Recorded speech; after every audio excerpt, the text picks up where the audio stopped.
Right, have a practice run. Welcome to this meeting of South Cambridgeshire District Council. My name's Councillor Peter Fane. I'm the chair of the council, and my vice chair is Councillor Peter Sanford on my left here. This meeting is being live streamed and recorded. We also allow filming and photography so long as the meeting is not disrupted. Please ensure your phone is on silent.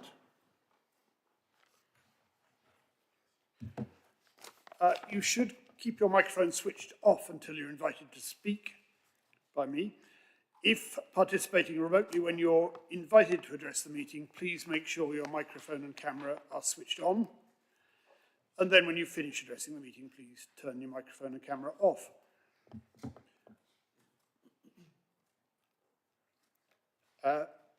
Members attending remotely should indicate their wish to speak through a chat message in the Teams meeting. Those in the chamber should indicate their wish to speak by raising their hand and ask the vice chair to note the order of speakers. The chat facility should not be used for any other purposes, except where necessary to write down a simple amendment. Any complex amendments should, of course, have been shared with Democratic Services in advance of the meeting. When we move to a vote on any item, there is not clear affirmation. I will state that a recorded vote will be taken, and members in the chamber will then vote electronically, as usual, and the result will be displayed. The meeting is quorate, so we will proceed. Just before we do that and get into the formal business, I just want to remind members that Patrick Adams, who has been a crucial part of our democratic services for a long period, this is his last meeting of council. And I just want to take the opportunity to express my thanks for all the help that he's given me personally, both before and since I've been chair. I would mention that amongst many things that he's done, there is his history of the council still on the boards down in the street. And I would recommend to members to go and have a look. You might be surprised by some of the things there. So Patrick, thank you so much.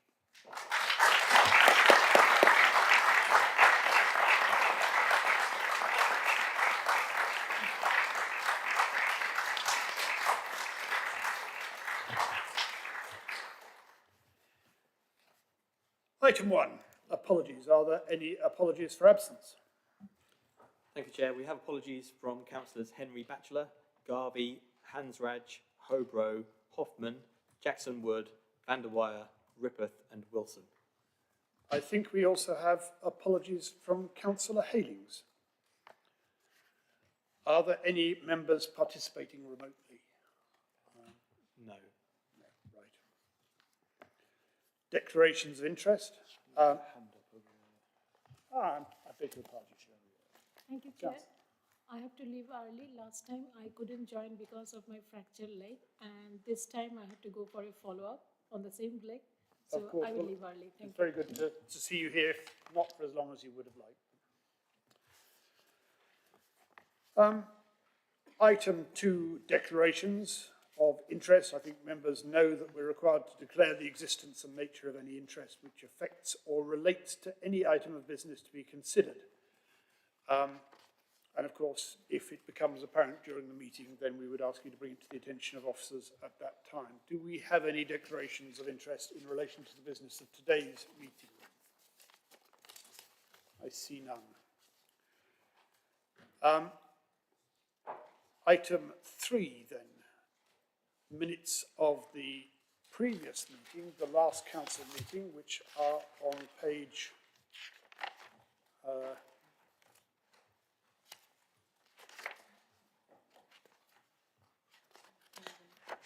11, and that is the meeting, our annual meeting on 23rd of May.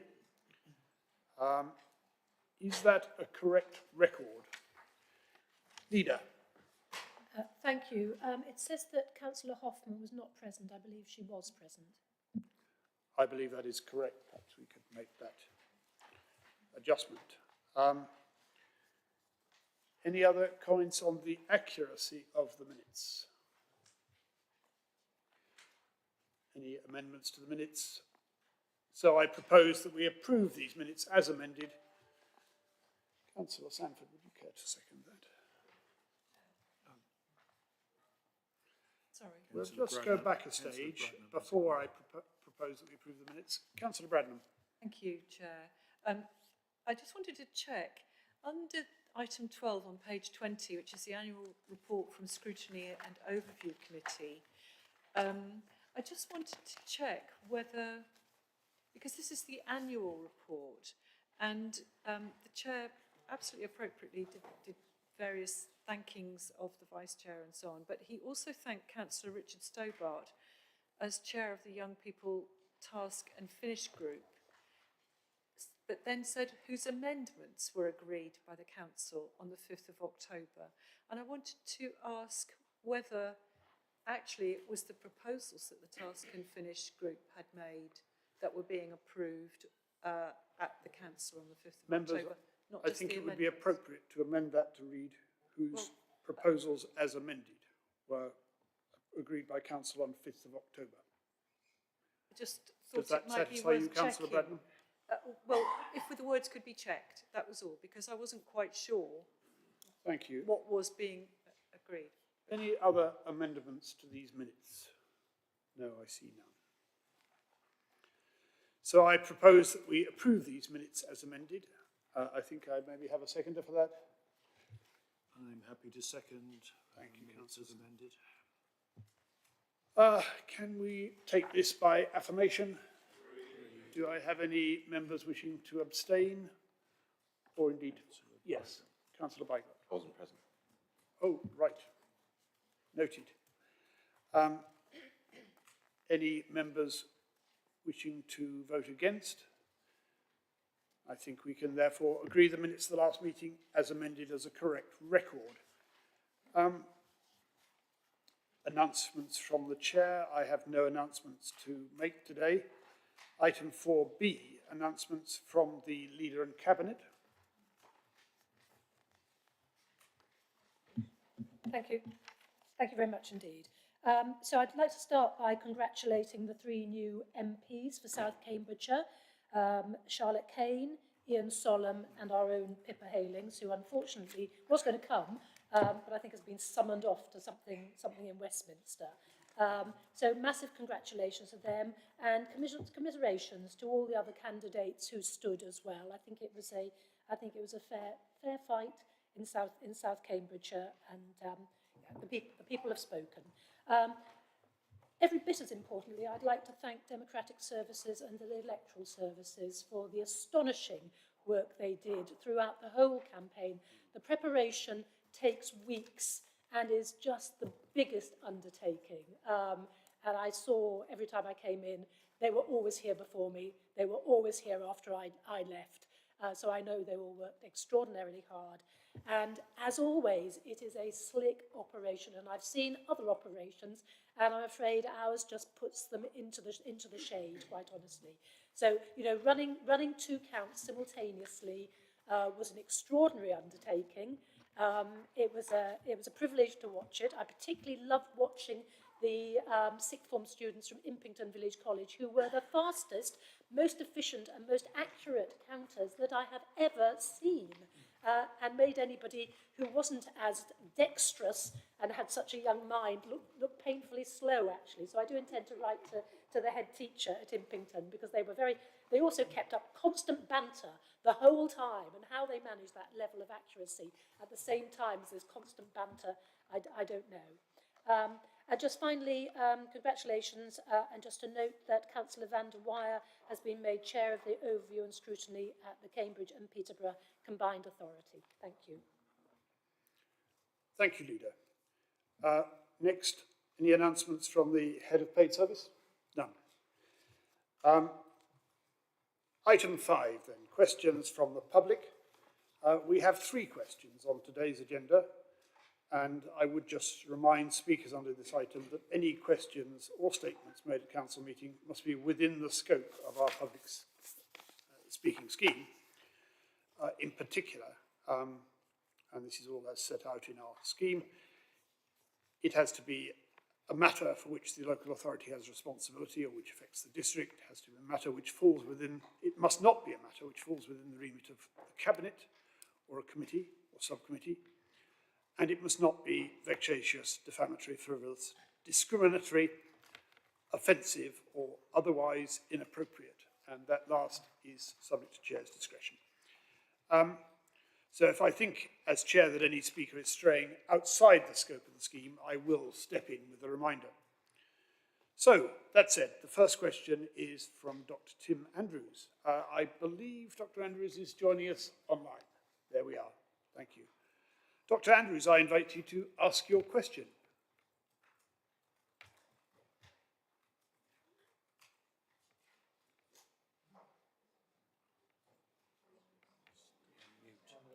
I am proposing a new rule in this council that anyone says you're muted has to pay £10 to the chairman's charity fund. I'm sure Dr. Andrews realises what the problem is and will engage with us shortly. Dr. Andrews, I invite you to ask your question. Right. Sorry about that. I seemed unable to initially to unmute myself. Can you hear me now? We can indeed. Go ahead. Thank you, Chair. Right. Okay. Noting that South Cambridgeshire District Council governance is a leader cabinet model, that this model is used by around 90% of councils in England. Under this model, the cabinet is entirely composed of members of the majority group. For example, in South Cambridgeshire District Council, the Liberal Democrats. That in Cambridge City Council, there is a proposal to change the governance to a leader cabinet model. What advice would the leader of South Cambs District Council offer to Cambridge City Council about how to operate the leader cabinet model effectively? And what advice would she offer to the leader of the Liberal Democrat group on Cambridge City Council, who has described the potential change of governance as replacing representative committees by a one-party cabal for making council decisions? Can I invite the leader to respond to that question? Thank you very much, Dr. Andrews. So, just in case anyone doesn't know, since 2011, there have been two governance models possible under the current legislation for local government. As Dr. Andrews has said, we operate a cabinet model. The county council operates a committee system. I have no doubt that changing from one to the other is quite a major exercise. And though I like our system, you know, talking to the county leader, they like the system there. So I'm afraid I wouldn't dream of advising other councils and other leaders about what's right for them and what's right for their own specific cultures. It would probably not go down well. But I look forward to seeing whatever happens at Cambridge City. Thank you, Leader. Dr. Andrews, you may ask a brief follow-up question if you like. Yes, I mean, but the question is more a case of what makes it work well, and why do you think it is that that your Liberal Democrat colleagues on the City Council feel that it's the wrong way to go? What would you say to them to persuade them otherwise?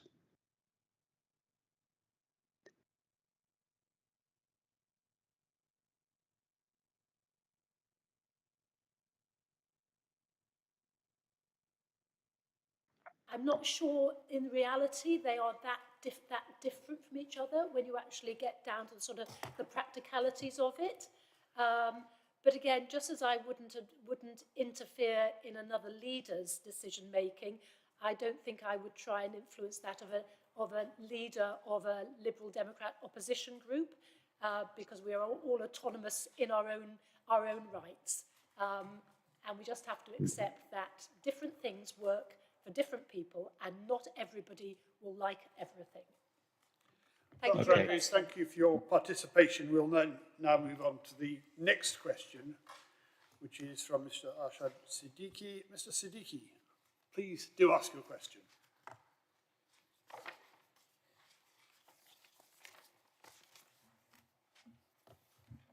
Members of the District Council,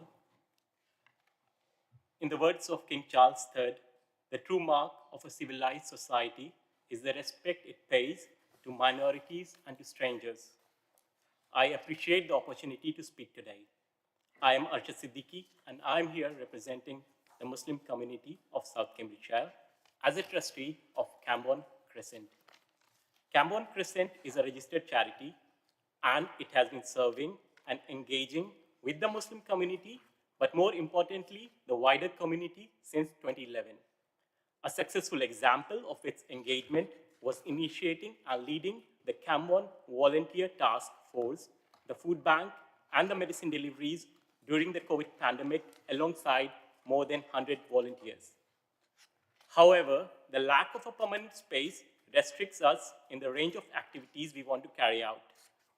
Since 2011, we have been hiring 5 separate venues from the town council for our regular events and daily prayers. And these become available on a first-come, first-served basis. In the last census, there were 715 Muslims in Camborne alone. Our Friday prayer congregations typically draw 150 to 200 attendees. Daily prayers see 40 to 50 participants. The Sunday school we run has over 150 people. The tech club has an enrollment of about 30 students. The Muslim community in Camborne is diverse. The number of youths in Camborne is particularly high, about 30% being under 15 years old. And we want to give them a place to engage. Despite all the challenges we face, we have continued to serve Camborne and also the villages nearby. Our needs are becoming more urgent with the increase in the number of Muslim families in this area. It has long been necessary for us to find a permanent space for our operations in the form of a Muslim community center. The community space would be used for daily and Friday prayers, educational events, activities, home work support, social gatherings, cultural exchange sessions, community support sessions, and volunteering events. It will foster social cohesion, cultural exchange, and youth engagement, benefiting not only the Muslim community, but the entire district. For years, we have made efforts towards finding land or a building suitable for use. So far, we have fundraised £321,000 and are confident of raising substantially more to fund the project. We worked with the town council on various ideas, but none could materialize. We aspire to build a place that will not only serve as a place of worship, but a center for community engagement, education, and support.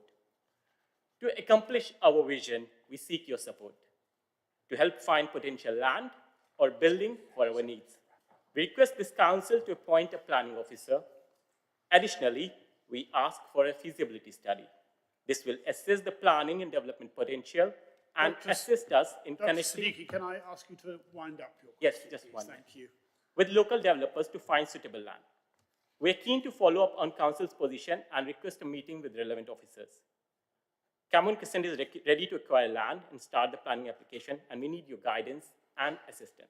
We thank you for this opportunity and in anticipation of your help in the next steps. Thank you. Thank you. Leader. Thank you, and thank you very much for coming, Mr. Siddiqui. As you brought a young supporter with you, that's very nice to see. Thank you. Thank you. We're very well aware of all the good work you do, and it's been a real pleasure to me to participate in some of your activities. So we support the aspirations of all faith communities to build places of worship and spaces for communities to come together, and we know there's a real shortfall in Camborne. And your community's desire to be able to build a community centre and a mosque is something that we're very supportive of. We really value your contribution to the community in Camborne and to the wider district. And we'll give you this in writing so that you can share it afterwards. The council has a faith land allocation policy which provides a means to distribute land that has been secured for faith and community purposes. and the draft Section 106 agreement for Bourne Airfield currently identifies space for Faith Land, and this is probably the site that's closest to Cambourne. So should future urban extensions be identified at Cambourne, which is indicated in our local plan, that might be the case, we would be seeking to secure a Faith Land allocation at that development as well. So our communities team would be really happy to act as a point of contact for inquiries, especially in respect of existing mixed-use buildings, and for more information concerning faith and community land where this has been secured in new developments. And I hear you're asking for it to be able to speak with our shared planning service. That would be a pleasure, and we will facilitate that. Thank you very much indeed. Thanks, Lord. Mr. Siddiqui, did you want to ask a supplementary question? I believe we have got the answers. Thank you. Thank you. Thank you for coming. And our third question today is from Philip Fan. Mr. Fan, I think, yes, you're joining us online. Would you like to ask your question? Yes, good afternoon. Am I audible to you? Can you hear me? We can. Please go ahead. Okay, great. Thank you. So on July 9th, the new Chancellor has announced that the government is taking swift action to unblock 4 large housing developments, including Northstowe. I also understand that on the 10th of July, Homes England met with councillors about Northstowe and the need for more town facilities such as schools, GP clinics, shops, parks, and sporting facilities was impressed upon Homes England. Now, as a former early resident of Trumpington Meadows, which also was without such facilities for several years, I cannot stress enough the importance of such facilities to create a community in Northstowe. But there are also large and major challenges for Northstowe, such as water scarcity and having useful public transport connections when the current guided busway from Cambridge to Cambridge North is already at maximum capacity. So my question to the leader today is, from where is the water supply for the accelerated delivery of Northstowe coming? And will the council ask East West Rail Company to reconsider its decision not to serve Northstowe? Thank you. Thank you. I think Councillor Milnes is going to answer this one. Yeah, thank you. And thank you for your question. In respect to your final point about East West Rail, the Council will be a statutory consultee in the DCO, the Development Consent Order process, which decision rests with the Secretary of State. We will have an opportunity to comment, but we have yet to see the full details of East West Rail's case, and that will have to go through an examination process, that DCO process. And until we have more of those details, we won't take a formal position on that until we see those. We certainly engage significantly with East West Rail in terms of mitigation requests, but we'll see in more detail the merits of its preferred route when compared with the other alternatives. It should be noted that all phases of Northstowe have outline permission, and we welcome the focus on accelerating the delivery of Northstowe, following significant commitment made by the Council in recent years, such as the Western Park Pavilion, the Temporary Community Centre, also known as the Cabin, and the approved Permanent Community Centre. The busway is expected to form an important part of the travel through all phases of the development at Northstowe. And while there are currently known issues with meeting peak demand at Longstanton Park and Ride due to high Cambridge-bound passenger numbers from St Ives, these are being and will continue to be addressed by the bus operator Stagecoach with input from the County Council and CPCA, and reflecting the change of government and the King's speech yesterday, we note that transport, planning, franchising and infrastructure is a part of the new government's policy. So we look forward to seeing what impact that high-level requirement will turn out to be in practice. Thank you. Thank you. Mr. Fine, do you want to ask a brief follow-up question? May I ask the first part of the question, which is about water scarcity and the council's view on from where the water will be coming from to serve the new housing in Northstowe and beyond? So currently we have a water scarcity group that is part of the previous Secretary of State's plans for Cambridge. You'll remember he published the case for Cambridge earlier this year, and there is a system proposed of water credits, but ultimately the requirement for this area is for a new reservoir, and so the Fens Reservoir is the current answer to the fundamental issue of water scarcity in the area. And that's not due for completion beyond the or until the mid-2030s. Mr. Fan, thank you very much for your question. And we then move on to item 6. Item 6 is petitions, and I understand that no petitions have been received. Thank you. So we then come to item 7A, which is a motion on the results of the 4-day week trial period from January 2023 to March 2024.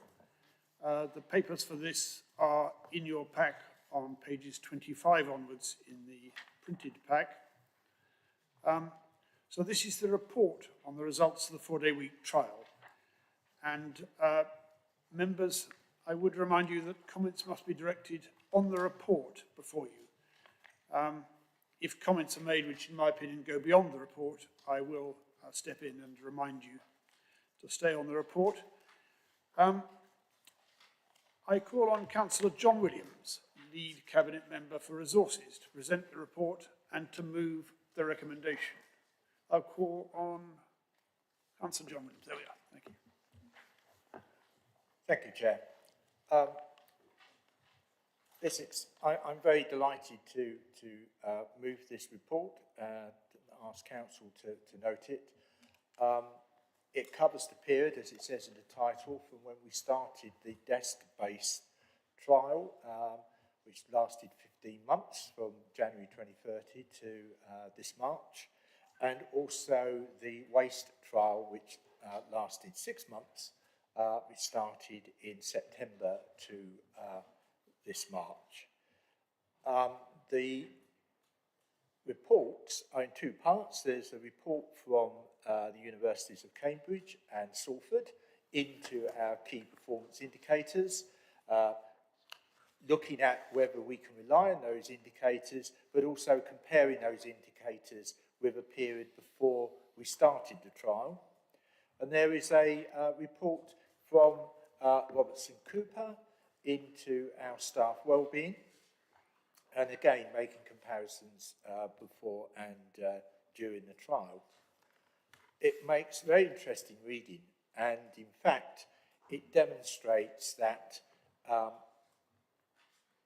all along we have said that if the trial adversely impacted on our quality of service and our services, we would stop it. But this shows that there's been no reason to do that.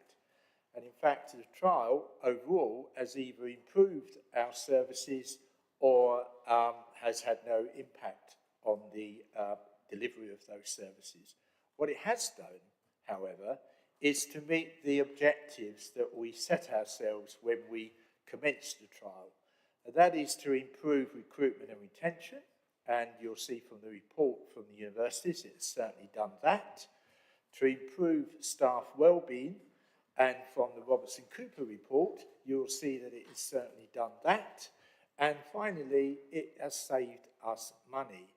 Back in when we decided to go ahead with the trial, which was actually back in September 2022, we then had around 20 hard-to-fill posts.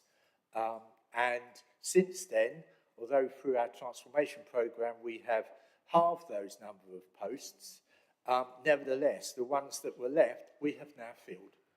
And again, that's, as you see from the Robertson-Cooper report, is probably due to us adopting a 4-day week. So it's been a really helpful, the trial has shown that we can overcome the recruitment and retention problems that we were facing.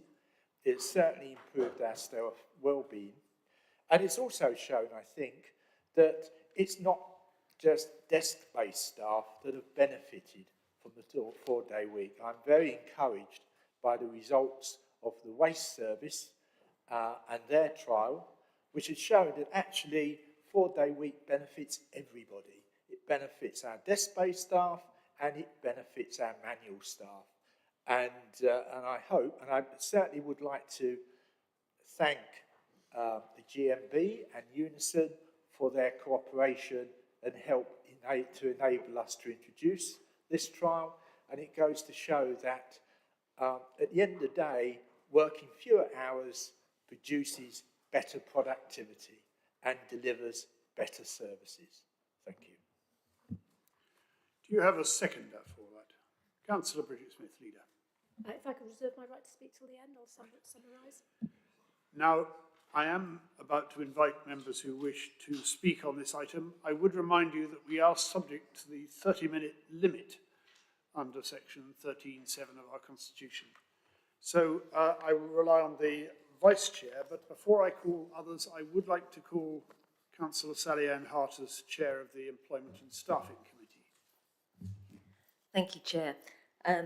For those of you who weren't at Employment and Staffing Committee that took place earlier this week, I'd just like to reiterate really highlight the driver behind this trial, and we're talking about retention and we're talking about recruitment. And the statistics, I think, are incredibly pleasing to see. So I'd just like to mention them again. So since the trial, there's been a 53% increase in applications per externally advertised role. So that's 4.72 in 2022, and that's increased to 7.2 in 2023. The recruitment campaigns have been far more successful. Prior to the trial, there were 241 campaigns, and there was a 69% success rate. And during the trial, there have been 196 campaigns, so fewer campaigns, and an 85% success rate. In terms of new colleagues, we've had 134 new colleagues join the council since the start of the trial, and really an emphasis on those hard-to-fill roles. So we have 8 senior principal planners, and we've also got new waste operatives. So that focus on the hard-to-fill roles that were mentioned just now by Councillor John Williams.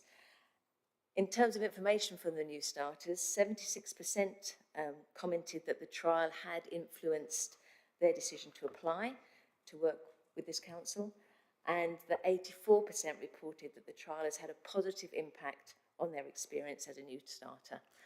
And when we're talking about retention, our turnover of staff is down 39%.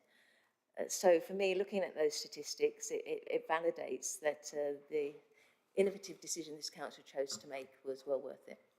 Thank you, Chair. Thank you. Our next call, I think, Councillor Mark Howell. Thank you, Chairman. Chairman, first of all, I'll ask for your forgiveness, especially to those members in the Employment Committee who've heard me ask this particular question or statement several times in the past. I have a concern with the 4-day week, and it's primarily around those people who are the waste operatives. What we're basically doing now is asking them to fit 5 days a week into 4. Therefore, we've increased their workload per day by approximately 25%. This is something I do have a concern about.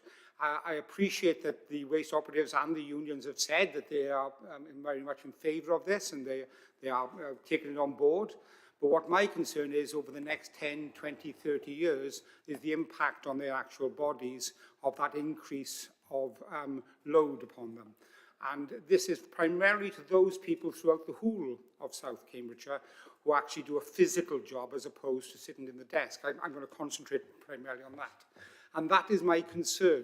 And I would like to have far more information And I appreciate it's very challenging to do so, because what I'm asking for can be years or decades, but we need to look at the information and the impact on people's bodies.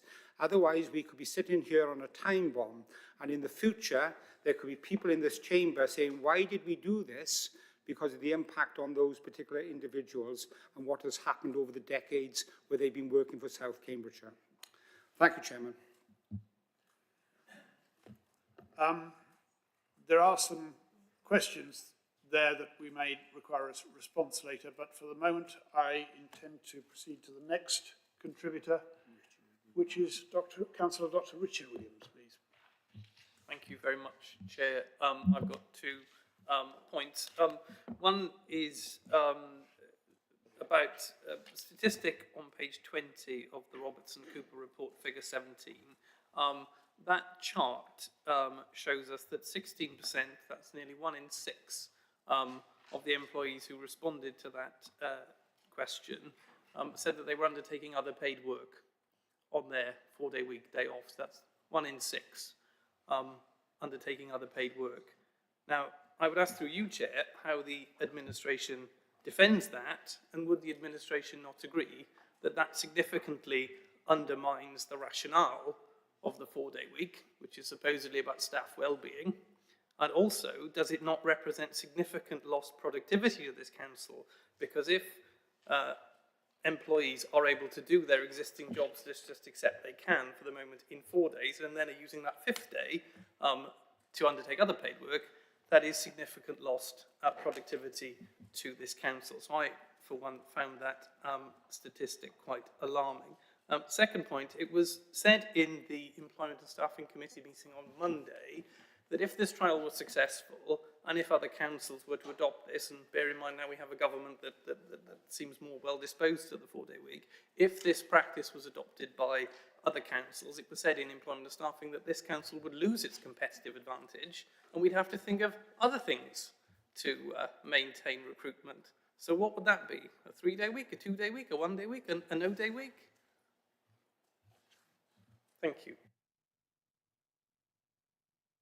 Councillor, with your forbearance, I said there were some issues to which we needed a response, and rather than waiting to the end, I propose we've had two quite detailed questions there, and I would ask Councillor John Williams to respond to those questions.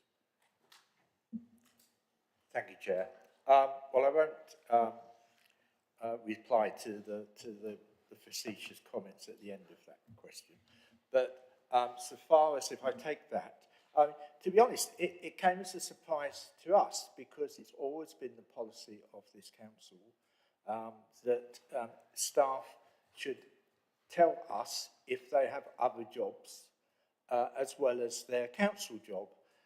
Now, I understand that the result wasn't uniform across the council. There was a particular group within the council that this applies to, and that we were not aware of this until we got the Robertson-Cooper report, which was last month. So we are now studying that and trying to understand whether or that is something that's just happened now, or as I suspect, it's a long-running thing that probably goes on many years because it's a cultural thing that in the past we were not aware of.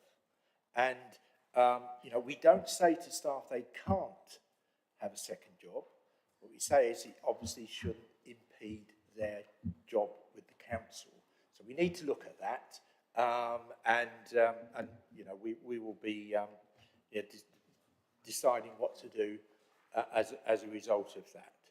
On the other point about the physical health of basically I assume we're talking about our bin people.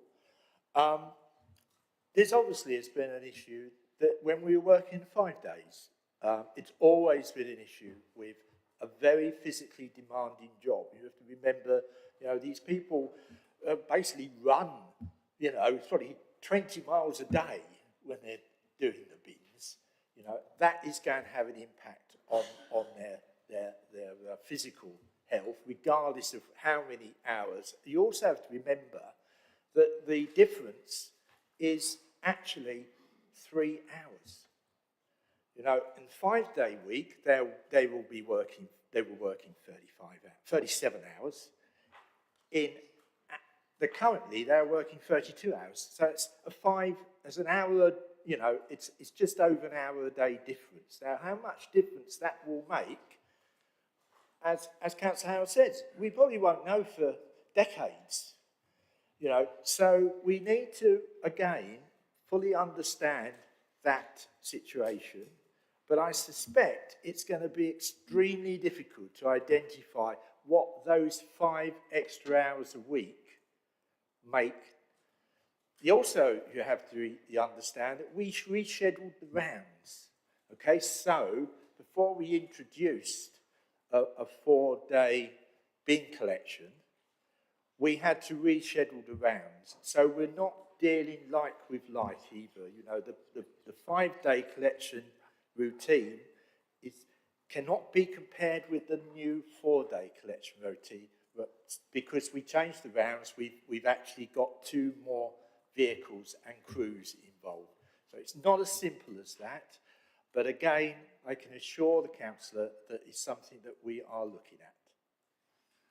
Thank you. Before I call the next speaker, can I just make a plea that where we have questions, and therefore where we have answers, if we could keep them relatively brief, remembering the limitation on time and a lot of speakers in the queue.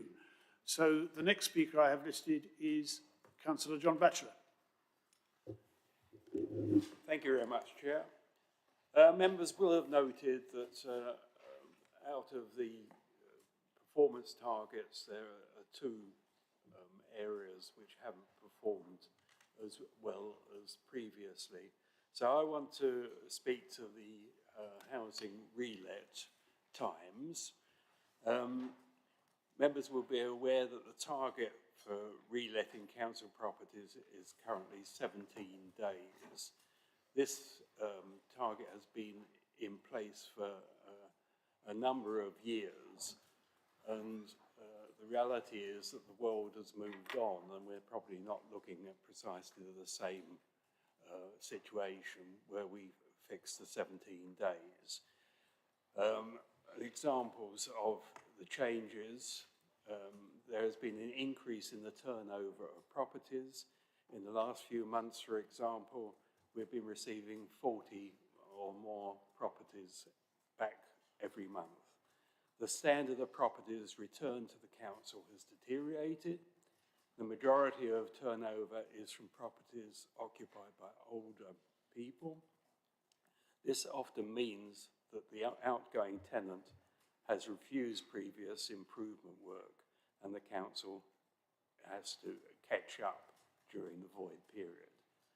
There's an increase in statutory standards of work. For example, the council now has a clear responsibility to tackle issues such as damp and mould. If this is discovered whilst a property is void, the council will now undertake remedial work prior to letting. All this obviously takes time. However, this does not reflect as poor performance.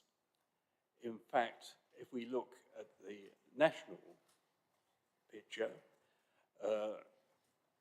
our peer group of similar district councils around the country, we see that to be in the top quartile of performance is 35 days. So in fact, we are in that top quartile with 30 to 33 days averaging per month. And this is amongst the best performance in the entire country. I just want to make that point, Chair. Thank you. Thank you.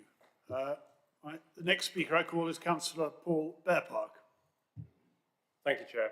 I have a question for the leader, or perhaps Councillor Williams, and I'd like to ask them if they agree that the results and data from this, in this report, demonstrate that number of working hours equaling productivity is now an outdated notion.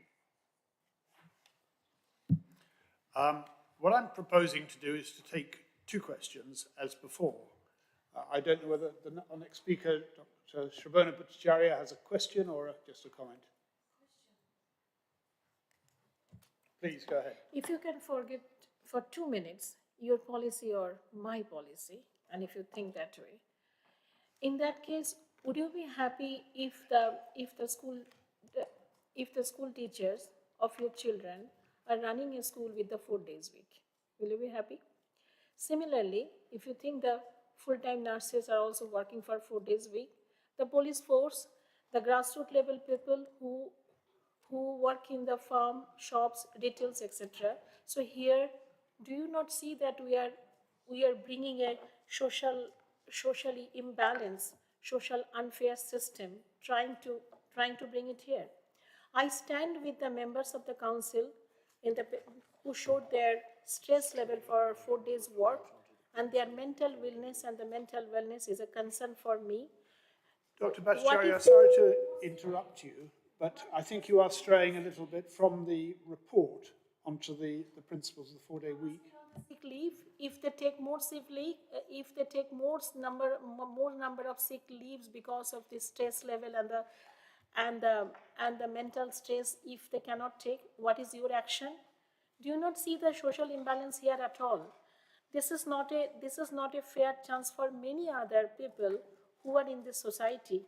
And I really do not feel like we should bring something which is not unequal, unfair to many people. They also help in this community and society.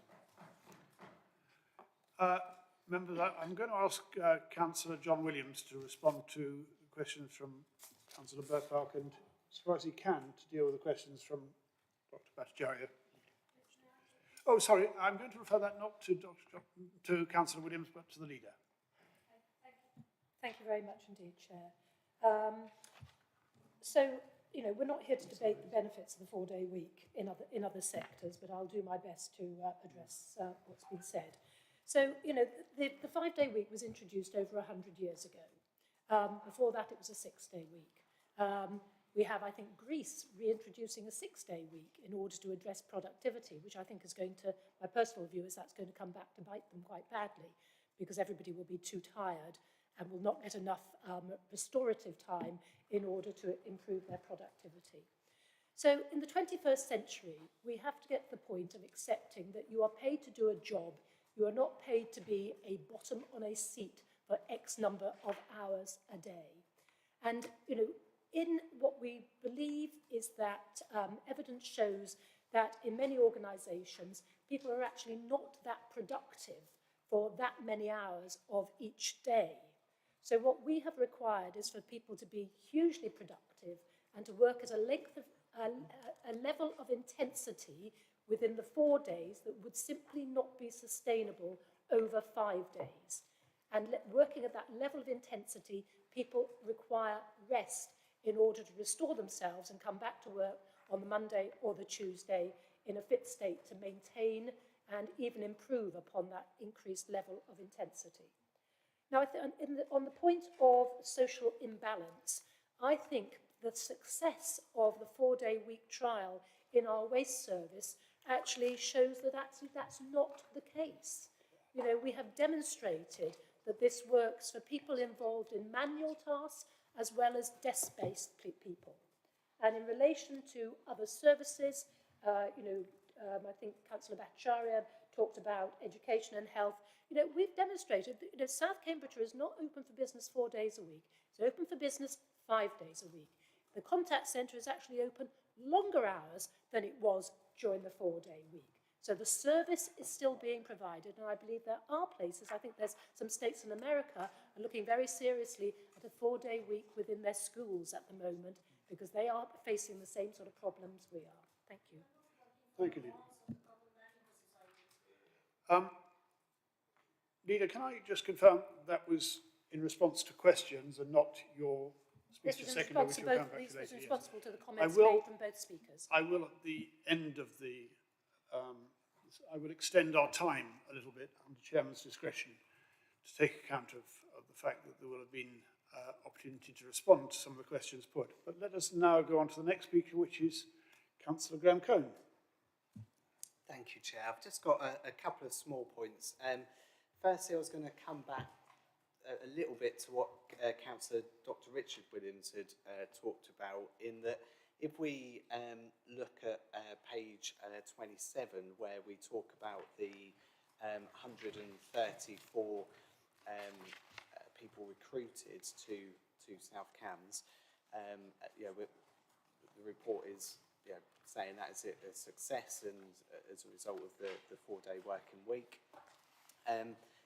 If our neighbouring councils were also to adopt a 4-day working week, are we to assume that those figures would be less because there would be that recruitment potential would be driven down, especially given that there's been reports in the media that the new government might be more favourable to 4-day working weeks. It's possible that our neighbours or other councils might adopt that same trial or policy.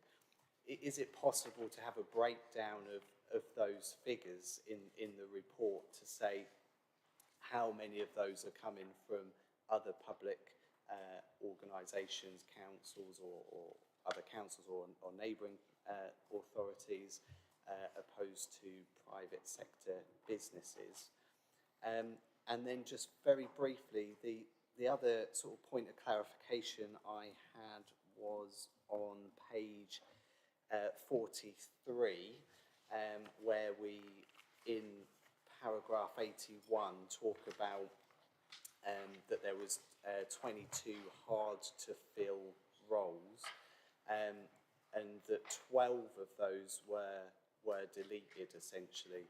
So if we are deleting hard-to-fill posts, then I'm assuming we're not claiming that that is part of the 4-day working week. That was separate to that. It's not included within the sort of success story of the 4-day working week or not. That would be taken out of those figures because they're deleted posts, essentially.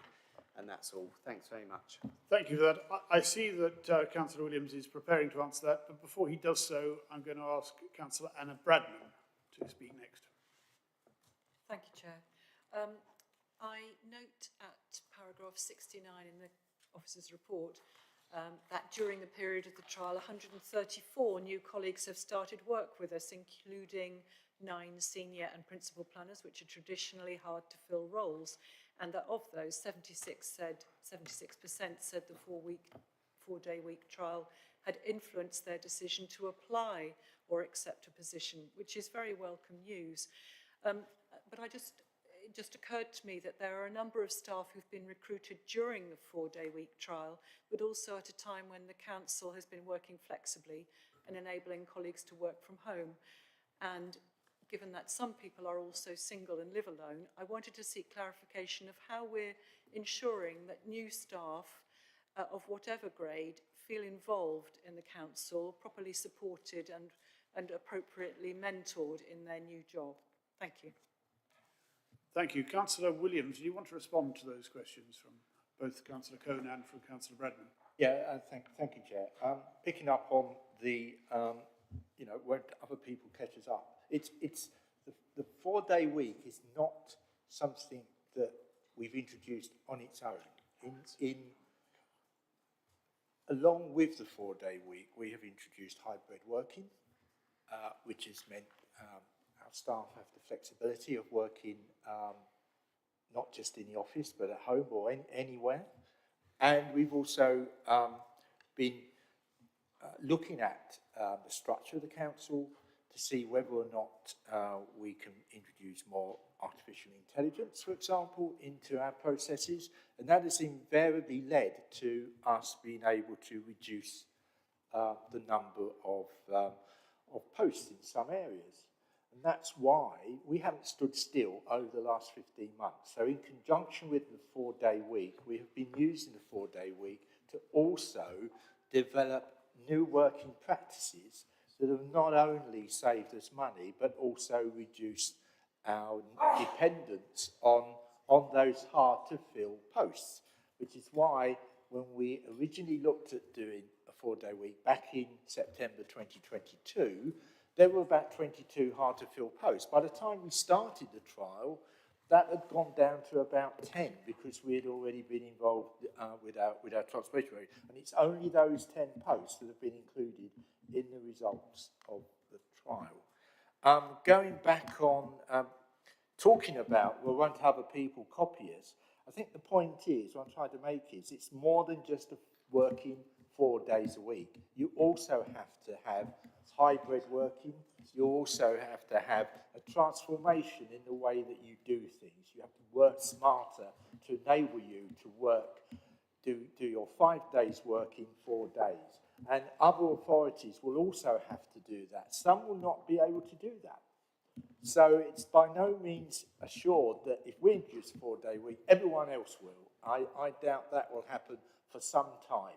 So at least this gives us a very good breathing space. As to who's joining us, well, it says in the report, you know, there was sort of about, we've had people who are agency staff, who we've employed in the past as agency staff, who have come to us. We've also had previous officers who have gone into the private sector who have now come back to us. So it's difficult to say, you know, exactly, and I wouldn't want to say exactly because you could then identify, because the number of people is so small, you could then identify what departments they're in and basically who they are. But I can assure you that we are getting people coming to us, not just from the public sector, but also from the private sector.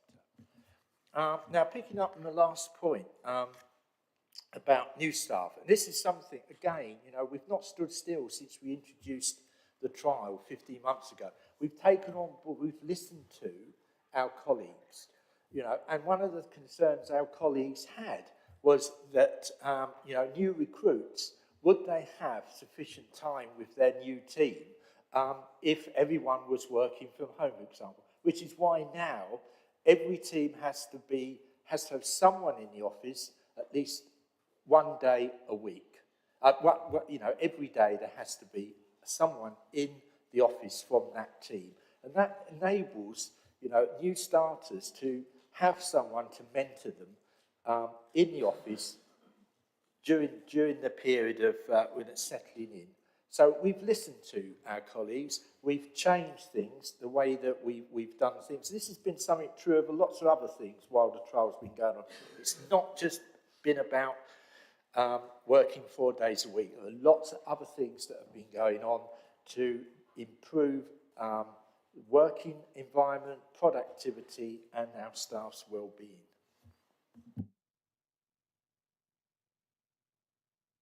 Members, you will be aware that a certain amount of time in this debate has been taken in responding.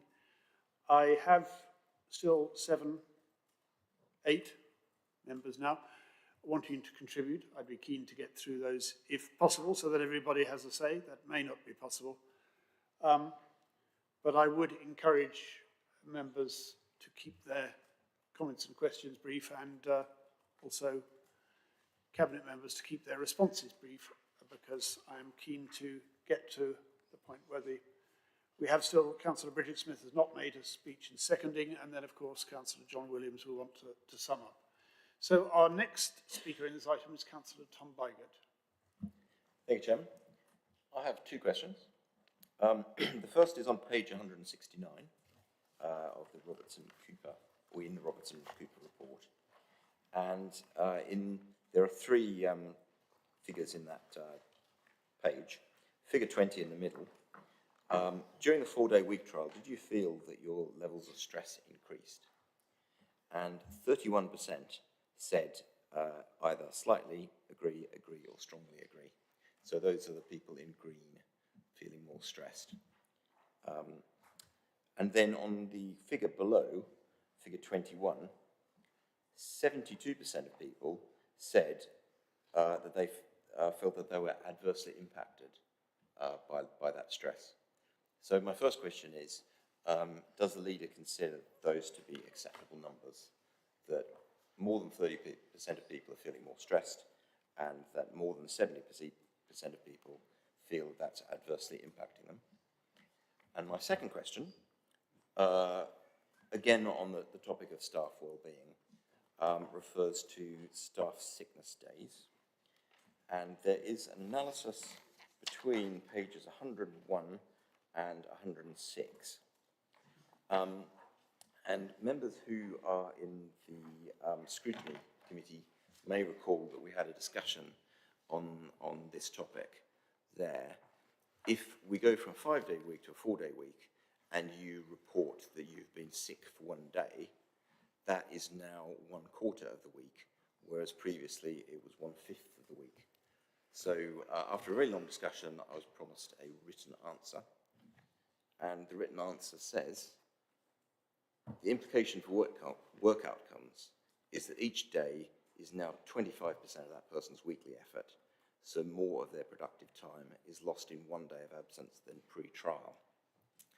Now, in the diagrams from page 101 to page 106, so for example, this one on 102 or the one at the top of 103, there is the actual in blue and the target in red, and you'll note that the target number of sickness days per full-time employee is a straight line.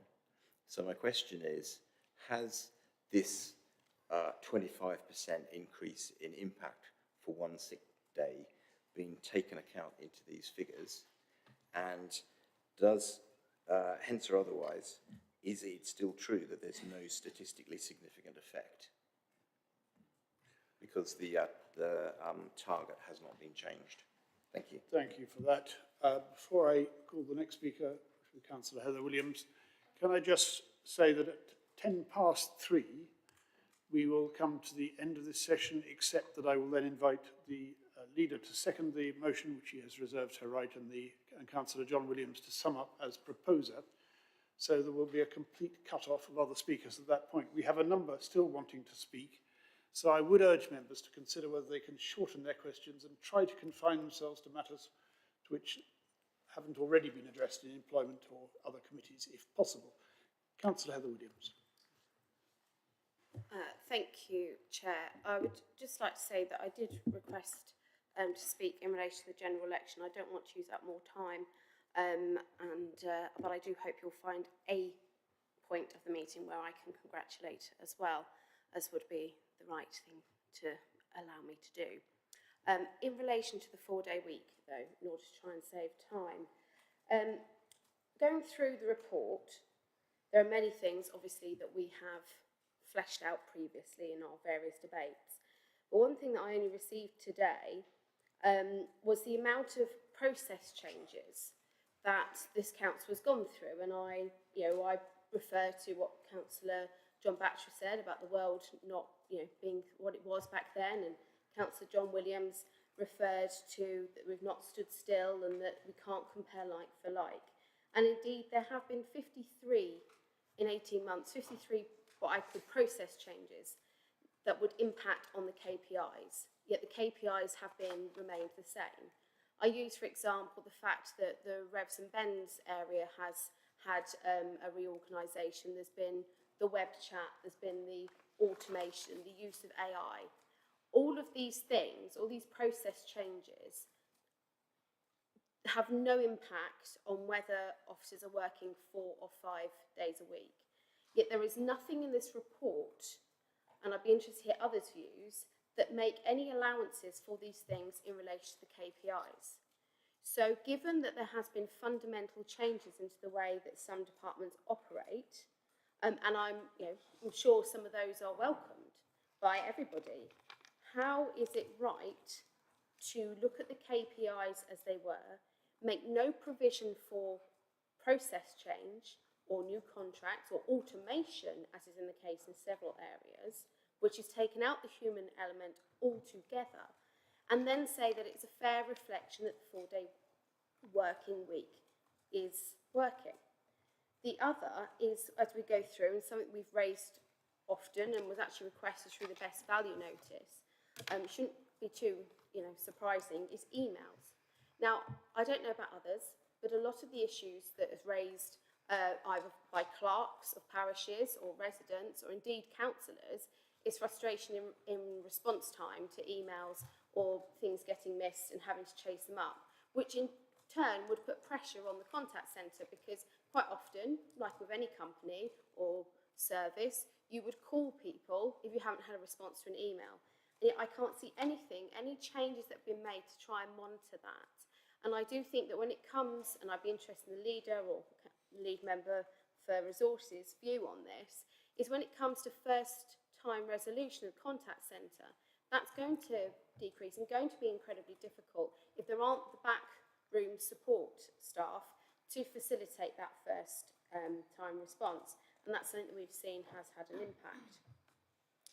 It's already been referenced that the hard to fill is a very small proportion, but also one thing in here is the resident feedback, which is a very small amount of people supportive.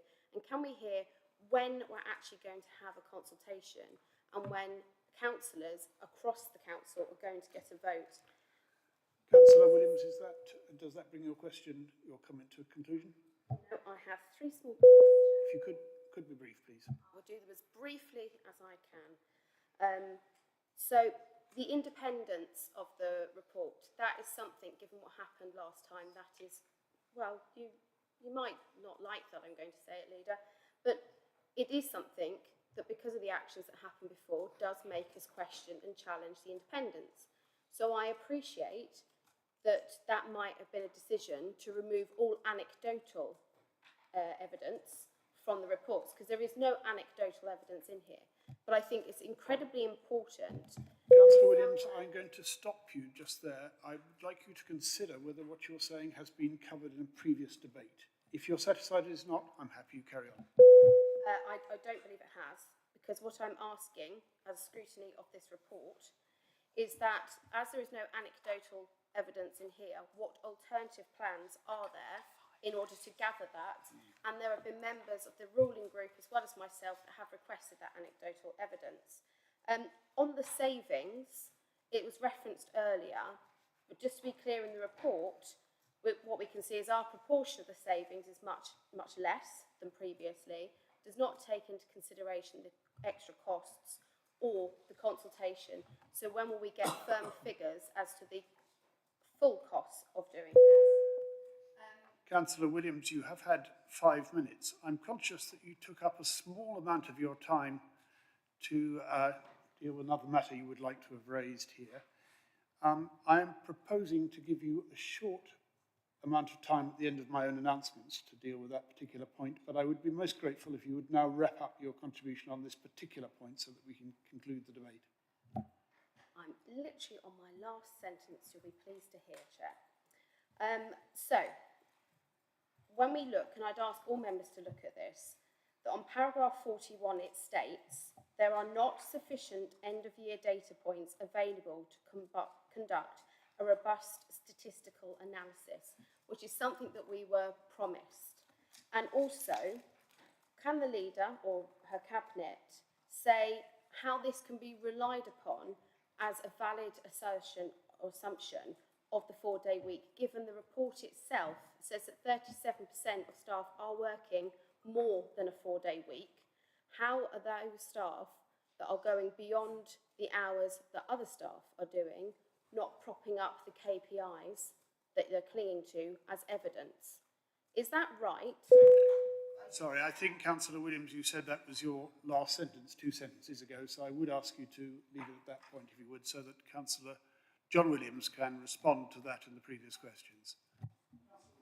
Thank you, Chair. Well, I'm sorry, I can't, because there's not enough time to respond to all these questions. I mean, once again, the Leader of Opposition has just fired off loads and loads of questions at us in the last minutes of this, expecting me to respond, you know, within 5 minutes of all those questions. Happy to respond in writing to, you know, asked, but to be honest with you, I'm not prepared to put up with this bullying by the member of the opposition. Councillor Williams, you may recall, possibly you've forgotten at this stage, that Councillor Bradnam had asked some questions earlier on, I think. No, I think I answered I received answers to those questions. Have all been answered. Thank you. Well, I have now 1, 2, 3, 4, 5, 6 more. Point of information, yes? My questions are on the report in the member's name.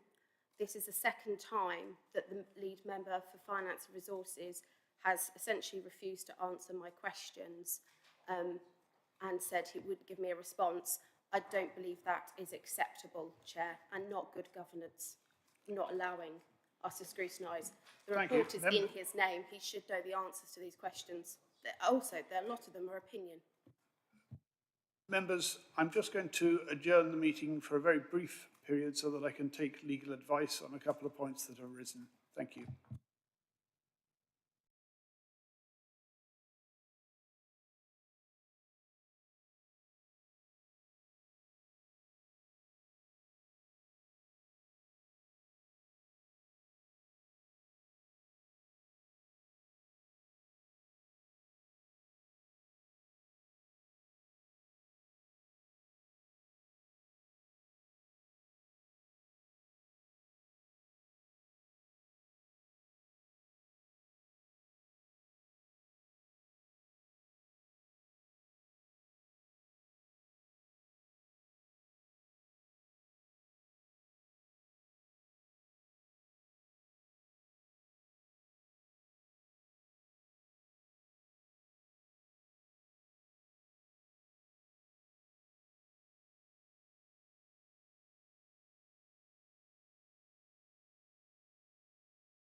So we're now live again, resuming this meeting of South Cambridgeshire District Council. We are on item 7A. Councillor John Williams, can I just ask you to reconsider whether it might be possible to give a slightly more detailed response to one or more of the rather numerous questions put to you by Councillor Heather Williams just now? Is that something you might be able to do? Yes, Leader, but I consider this to be bullying. That the Leader of the Opposition put 7 questions to me. That is not reasonable, and therefore I think that the Leader of the Opposition is bullying. Chair, I'd like a right of reply on that. That is a statement that you regard the Leader of the Opposition as bullying you. I think it is fair to give the...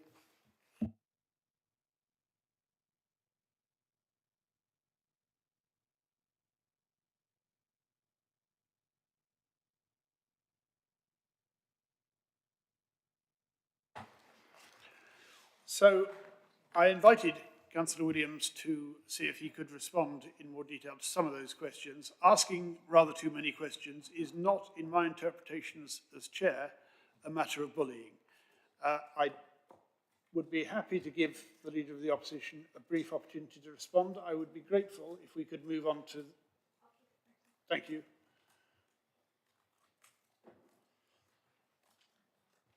Thank you, Chair, for the right to reply.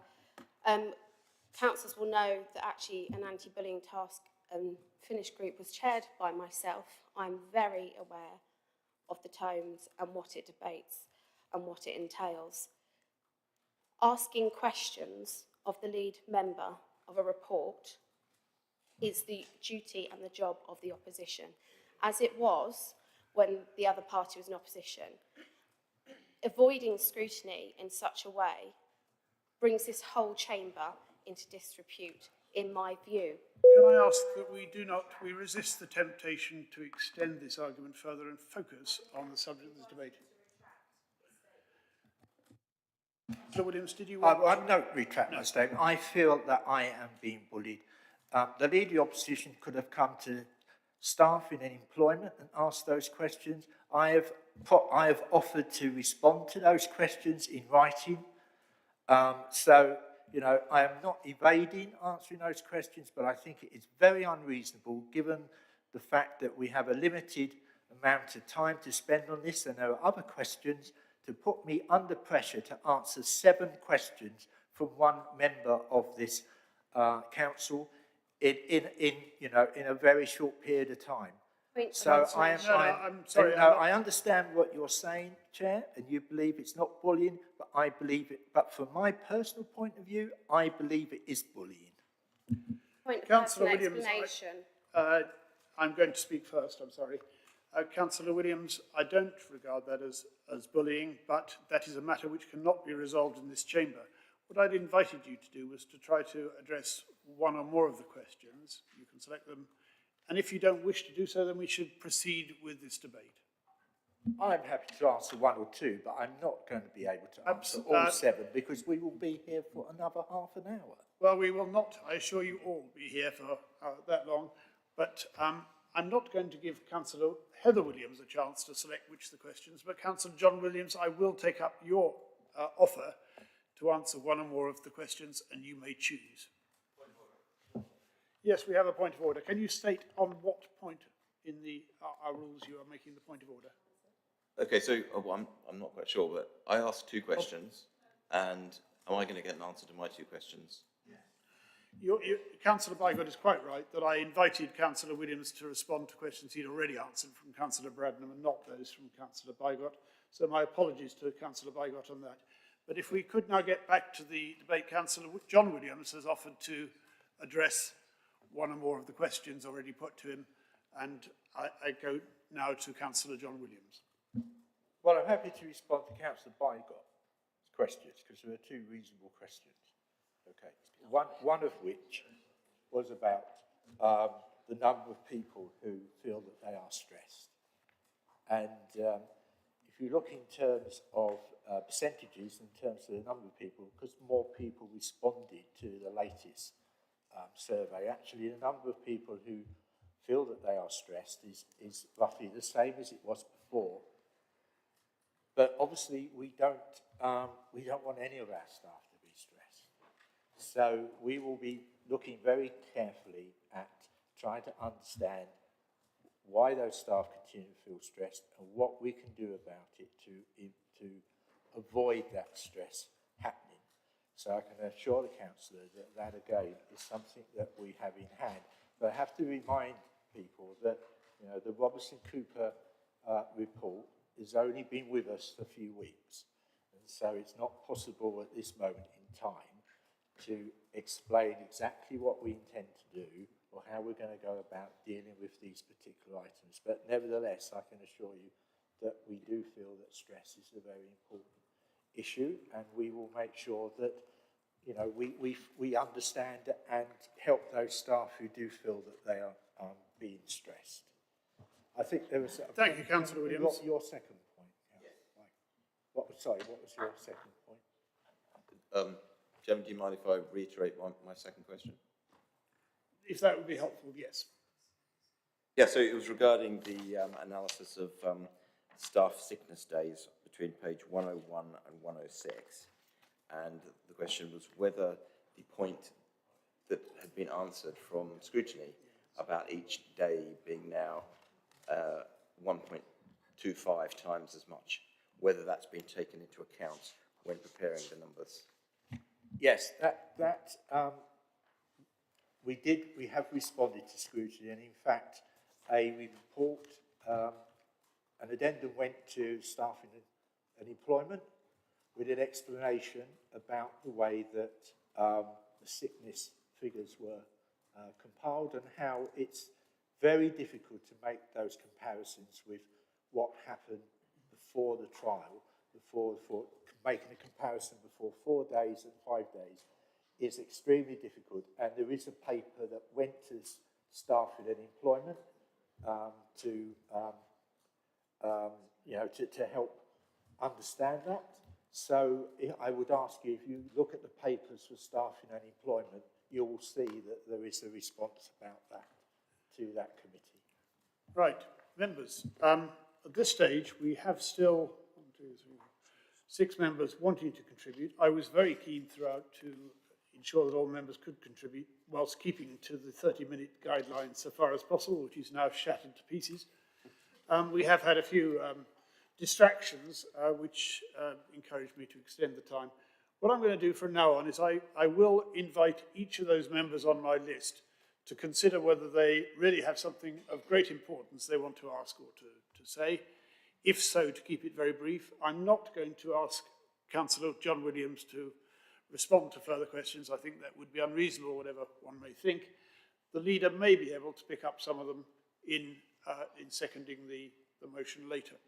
So just to be clear, we have still on our list, please remember what I'm inviting you to consider, Councillor Martin Khan, Councillor Dr. Jimmy Hawkins, Councillor Dr. Richard Stobart, Councillor Dan Lentell, Councillor Ariel Khan and Councillor Michael Atkins. So I will ask each of those in turn whether they wish to put their point or whether they're happy that we move on so that we can get to the seconder and the summing up and conclude this debate. Councillor Martin Khan. I can comment very briefly in 1 minute, so it's just a comment really rather than a question.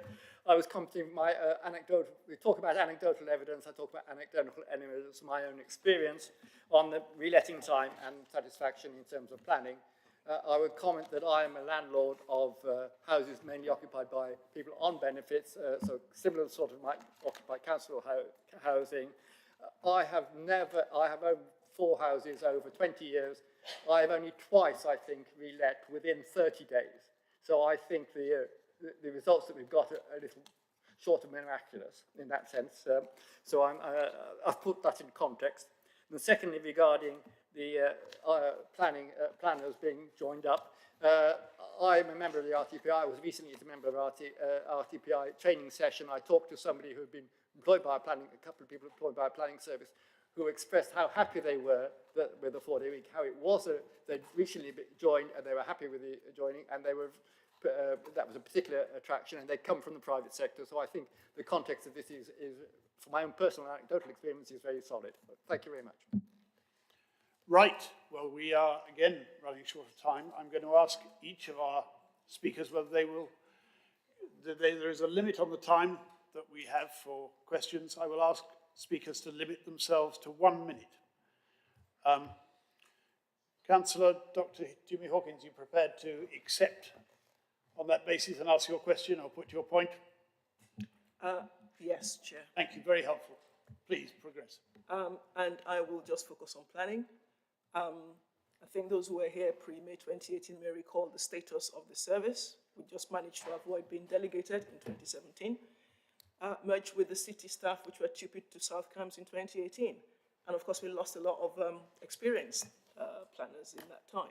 But over time, we've gone through quite a significant transformation, which has got us where we are now. The cost of living didn't help trying to find planners, but since we undertook the trial, the quality of applications that we were getting was very high, and we have the benefit of that today.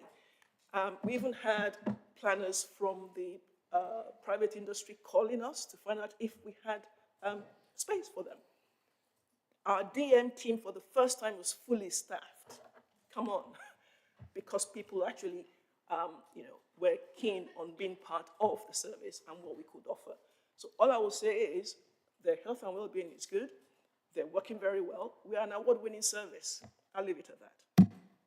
Thank you, Councillor Hawkins. Councillor Richard Stobart, same 1 minute limit if you would. Thank you, Chair. So there's a hard number in the report which says that there has been a statistically significant demonstration of a reduction in staff turnover, and the number associated with that is 37%, offering huge benefits to the council. But let's bring that together with certain anecdotal evidence that we reported in Appendix C that speaks of a developing team ethos amongst the officers. So let's not forget that the hard numbers are reflected also in a culture shift, and that's very significant. And that means we're entering a virtuous circle And I think we should just dwell on that, and I'd like the leader to comment, if that's okay. Thank you, Councillor Stobart. And then we have Councillor Lentel. I don't know whether you're prepared to keep your comments brief, if you would. Just to reiterate what Councillor Dr. Bhattacharya said, this is horrifically unfair that working people in South Cambridgeshire are being expected to pay ever-increasing amounts of tax, ever-increasing amounts of social housing rents, so that people can work on life admin, housework, relaxing, health and fitness, caring and family. I'm in favour of that one. We could have gone with that one. Other paid work, 15% increase in people in this council working for somebody else while on what used to be the public penny.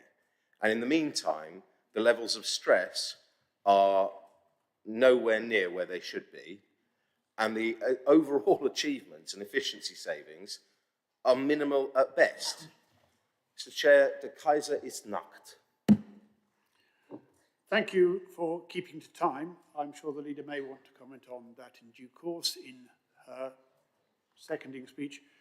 We then have Councillor Ariel Khan. Mr. Chair, I will be brief. Thank you. The Council was recognised in a number of local government award ceremonies for the 4-day week trial, recognising the positive impact that the trial was having on the Council. Can the leader expand on these experiences and highlight any feedback she has received from other leaders across the local government sector, please? There was any. Thank you.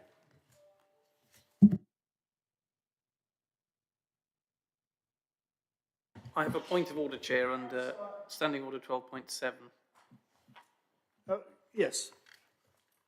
Councillor Dr. Richard Williams. Thank you, Chair. As I say, it's point of order under Standing Order 12.7, which deals with responses to questions. Answers may take the form of a direct oral answer where the information is published, a reference to that publication, or where a reply cannot conveniently be given orally, a written response which will normally be circulated within 5 days. Given that Councillor John Williams has refused to answer the questions from the Leader of the Opposition, he actually refused to answer a question from me as well. Can we have your formal ruling, Chair, that you accept that answers cannot conveniently be given orally, otherwise answers should be given orally? And if that is your ruling, Chair, can we have an assurance from you that there will be a written circulated answer to all of the Leader of the Opposition's questions within 5 days, and actually my question that was unanswered, and any other questions that were unanswered by the Cabinet member?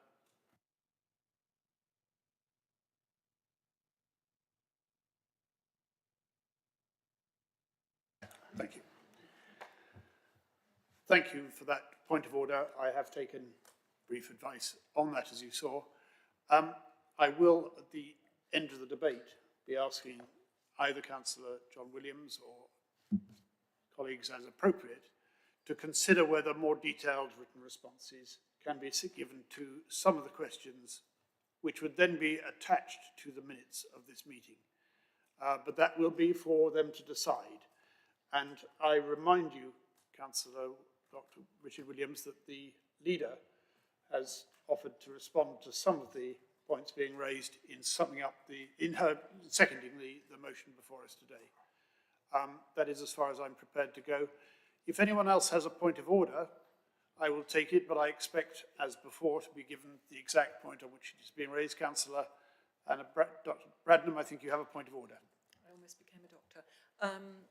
It's the same point that Councillor Richard Williams used. I can't remember the number, 12.7 I think it is. But I heard Councillor John Williams undertaking to answer technical, detailed questions in writing.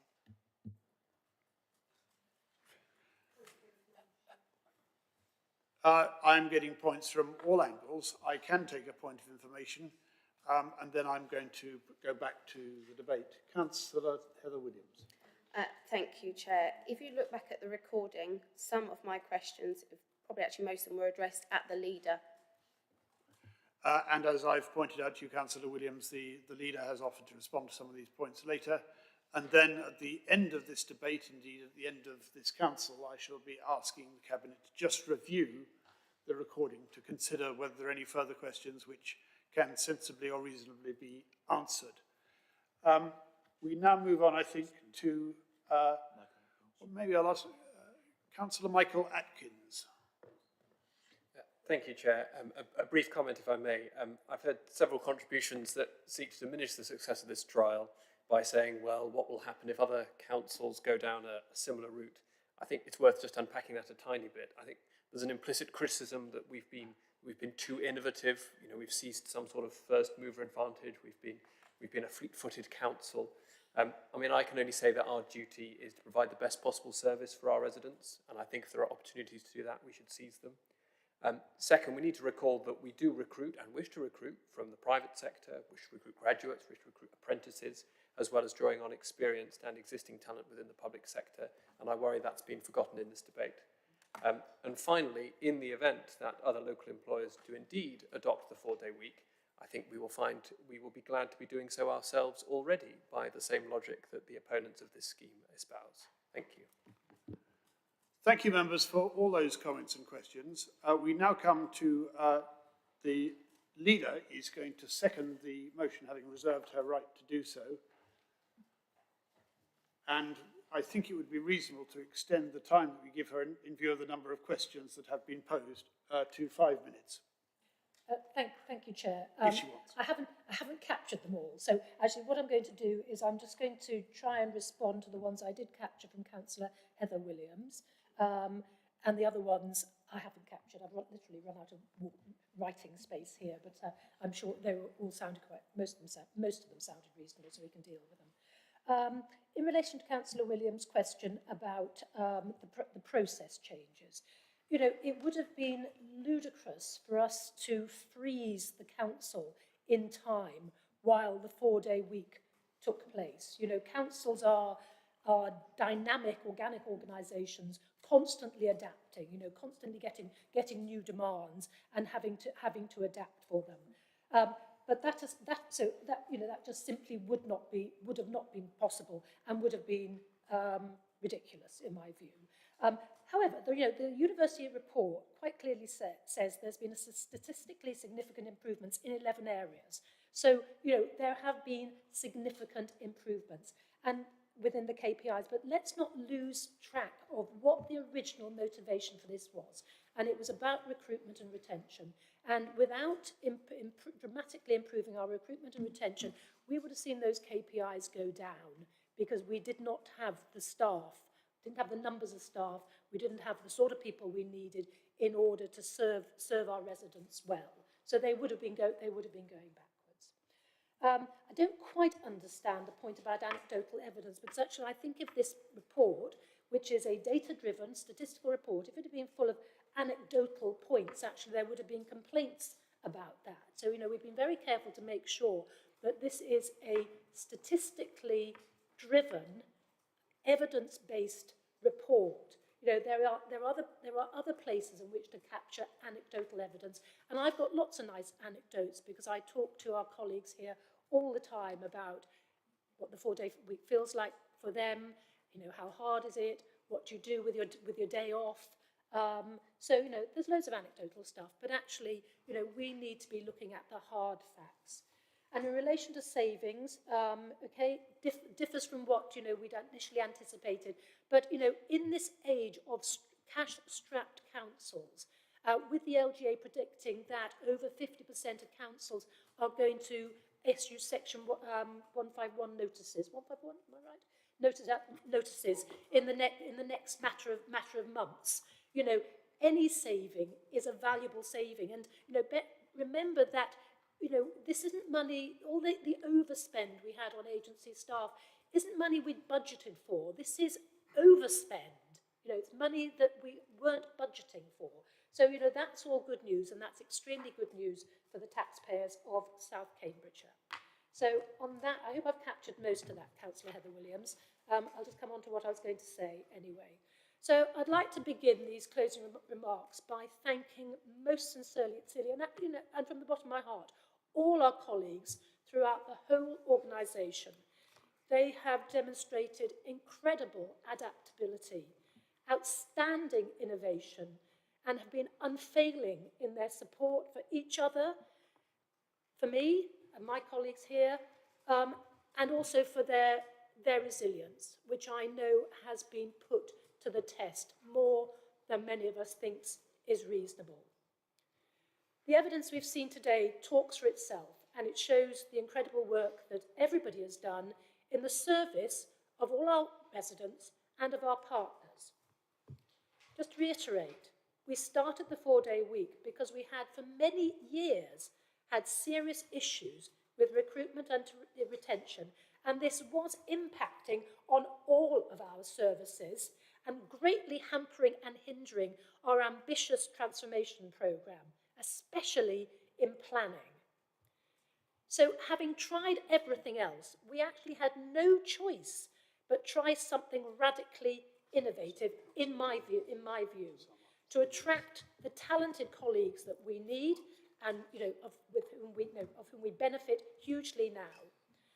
And especially in an area like ours with such phenomenally high housing prices, and where the cost of living here, and we know this from multiple studies and from talking to numerous of our employers in South Cambridgeshire, price people out of living and working here, particularly when we are hamstrung in local government in what we can actually pay people. And for the first time ever, we are taking people back from the private sector in planning. We are recruiting people from those businesses which have been pinching our staff for decades. And to be frank, we've seen this pay significant dividends, as I said, in our ability to recruit and retain, in the improvements we've seen in our services, which otherwise would have been going backwards, and so importantly to me, and I know to our executive leadership team, the well-being of all our colleagues. Internationally, the mounting body of evidence for a 4-day week is now becoming impossible for people and even governments to ignore. And we've seen in today's report that this work, the work we've done here, adds meaningfully to this debate. It's widely accepted that when people are better rested and happier at work, they are more productive and consequently achieve better outcomes. And again, this report shows exactly that. I know that I have personally struggled with the amount of revolting vitriol we've been subjected to from the right-wing press, as well as the entirely politically motivated culture war attacks and threats from the last government. I sincerely hope that now we have a new government, this is a situation we will never, ever see again. Thank you, Chair. Now, Councillor John Williams, you have the right to sum up. Councillor, the leader took a little more time than I was anticipating, so if you would either dispense with your summing up or keep it brief, I would appreciate it, but that's up to you. The floor is yours. How many minutes do I have under the Constitution? I think you have 3 minutes. I will take my 3 minutes. Fair enough. Thank you, Chair. I think we've come a long way over the last 15 months. We had hoped that we would, by now, be in a position to ask members to make a decision over whether or not we should adopt a 4-day week. Unfortunately, though, the previous Secretary of State stepped in at Christmas and suggested that if we were to continue with our 4-day week, that we would be subjected to financial measures, financial levers, I think was the actual expression he used. Now, in those circumstances, unless we know what the financial impact the 4-day week will have on our finances, on our council taxpayers, we can't possibly continue with the previous plan to allow this council to make a decision before the summer, because that was our original intention. But because the previous government made the 4-day week an ideological thing, it's made us have to pause and not be able to fully explain what continuing a 4-day week, making a 4-day week permanent would mean on the council finances. And until we know that, until we get a response from the new government on what, if anything, it intends to do about us continuing with 4-day week, we cannot progress it at the moment. And that's not our fault. That was taken out of our hands by the previous Conservative Secretary of State. However, what it has shown is that over the last 15 months, we have seen, and it has been, accepted, and the studies done into our KPIs have shown that they are a reflection of what is happening on this council, is that we have seen improvements. Now, out of 24 KPIs, we have seen 11 improve and another 11 remain the same. And the two KPIs that have got worse for reasons beyond our control. One is to do with the cost of living, and the other is to do with the number of people giving back their council homes to us. So I think that, unfortunately, we have not been able to give members of this council a chance to make a decision yet, but we will. And when that time comes, when we find out what the financial impact will be on this council, and I suspect under a new government it won't. Could you sum up now, please? Thank you. Thank you, Councillor. Right, members, that concludes the debate. Members, you're invited to note this report. Can I take that by affirmation? Yes. That was a no. I think I heard. So, can I take it by affirmation that we will note this report? Are there anybody saying no to that? No, we have a no. We will then move to a recorded vote on the question of whether we note the report that is before us or whether we do not note the report in front of us. We don't normally do lots of things. We will do it today. We will now have a recorded vote on whether or not to note the report before us, because that is what I have been asked for, and we have not agreed to determine this by affirmation. So, that being the case, I invite members who wish to vote in favour of noting this report to press the green button, having first, of course, press the other one. Those who are against a decision to note this report, to press the red, and if anyone wishes to abstain, to press the yellow. That recorded vote is now underway. Yeah, the number's wrong. We don't have 67 councillors. I'm going to ask Democratic Services to start this vote again. So give us a moment and we will start the vote again.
I just want to establish, are we agreed that we take this by affirmation, noting those who object to that process?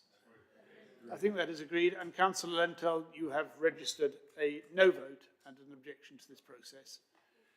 Members, with that, I think it was quite clear to me that there was a majority for noting this report. So this debate is concluded. Can I just thank all members for allowing this to go on for a bit longer? I was very keen to ensure that all members had an opportunity to speak, as they did, except for one who very kindly agreed to make way so as to allow us. And I'm grateful to those who kept their speeches short in order to enable us to conclude this. We have reached the end of that item, and before we proceed to the next item, item 8, I'm proposing that we take a slightly longer break than usual. We will resume here at 4 p.m, 1600 hours in 14 minutes. Thank you, members.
now live. Members, we are now live again. Welcome back to this meeting of South Cambridgeshire District Council. We are now on it's our meeting on the 18th of July. Of course, we're now coming to item 8, the Cambridgeshire and Peterborough Combined Authority. Members, your papers on this are on page 175. The Council is invited to note the reports from the Cambridgeshire and Peterborough Combined Authority. Do our representatives on the Combined Authority have any comments they wish to make? Leader. Thank you very much. Just one thing that members might like to be aware of. The Combined Authority Board is meeting next Wednesday and is likely to approve the beginning of the consultation on bus franchising.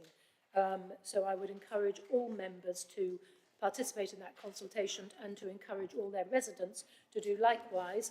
Obviously, there was an announcement in the King's Speech yesterday about freedoms for mayors and I think for these sort of enhanced county councils as well. As far as bus service is concerned, I haven't got my head round what that actually means.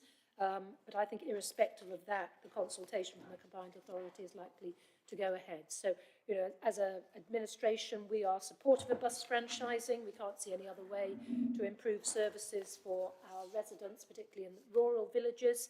I think it will fall short of the ideal, but I think it will be better than what we've got now. So thank you. Members, do we have any questions for our representatives on the Combined Authority and its various committees? I see no questions.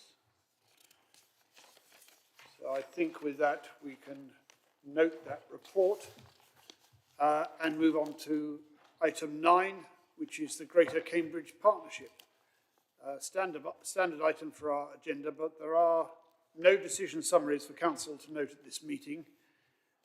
Do our representative on the GCP have any comments they wish to make? Thank you, no. Are there any questions to our representative on the GCP board? Councillor Dr. Richard Williams. Just a short one, and I'm sure our representative will probably agree with me on this. I hope he will anyway. I noticed that from the updates there's progress on various greenways, but one greenway is missing, and that's the Sawston Greenway.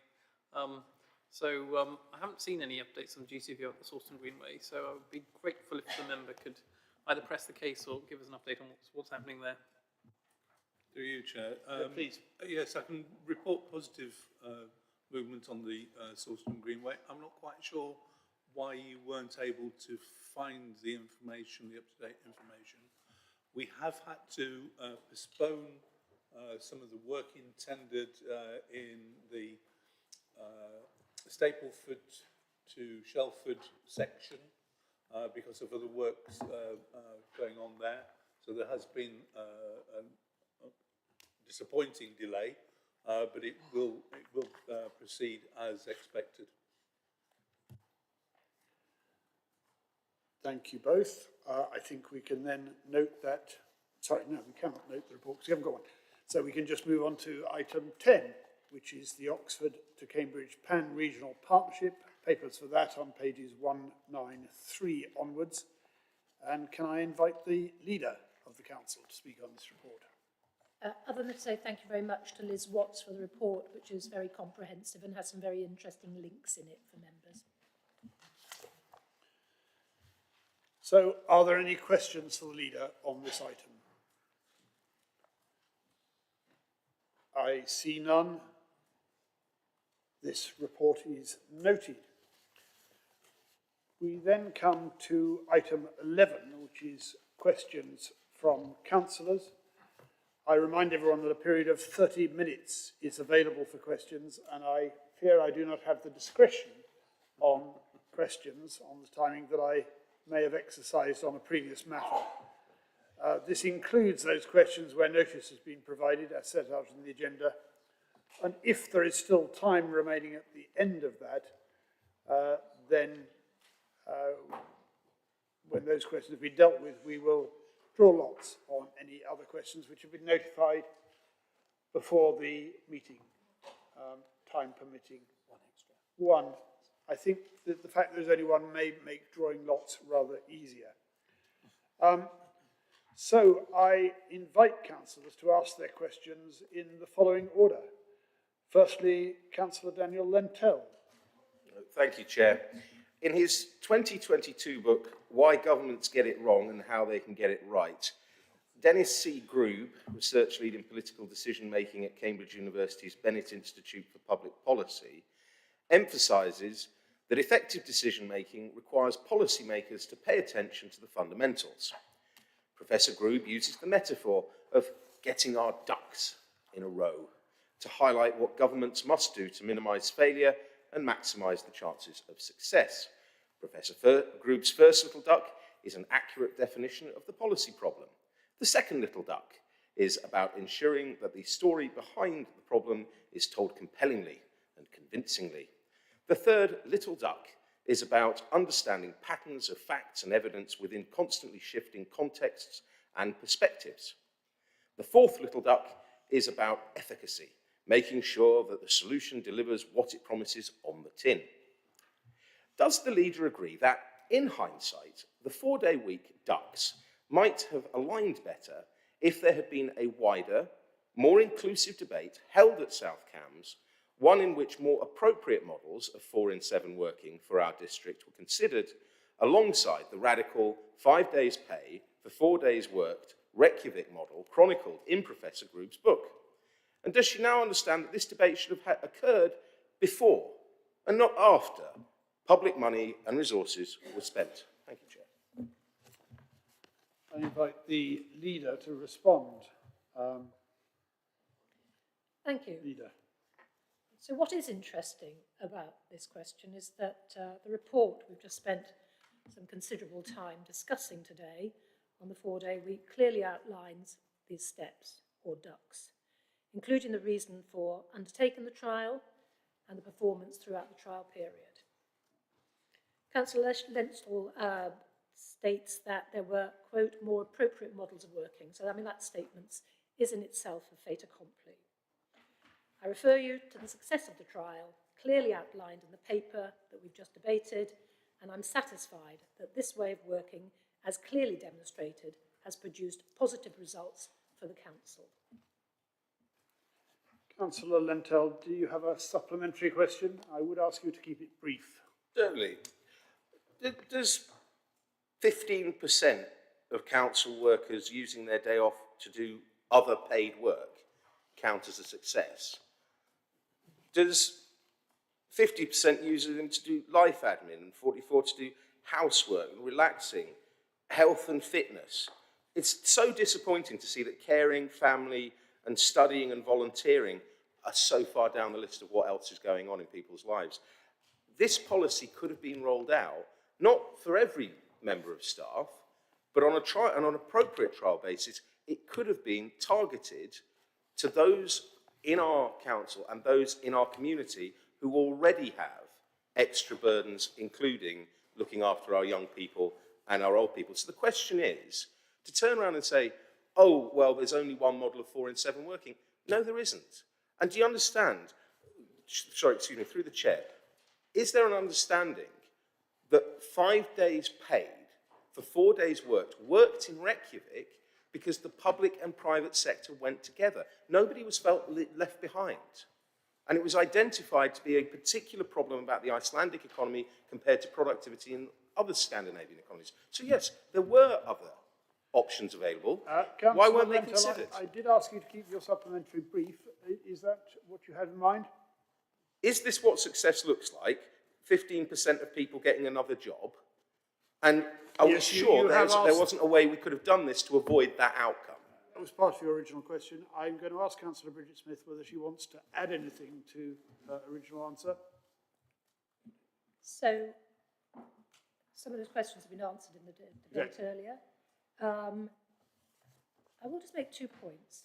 One is, far be it from me or any of my colleagues here to dictate how our colleagues spend their free time.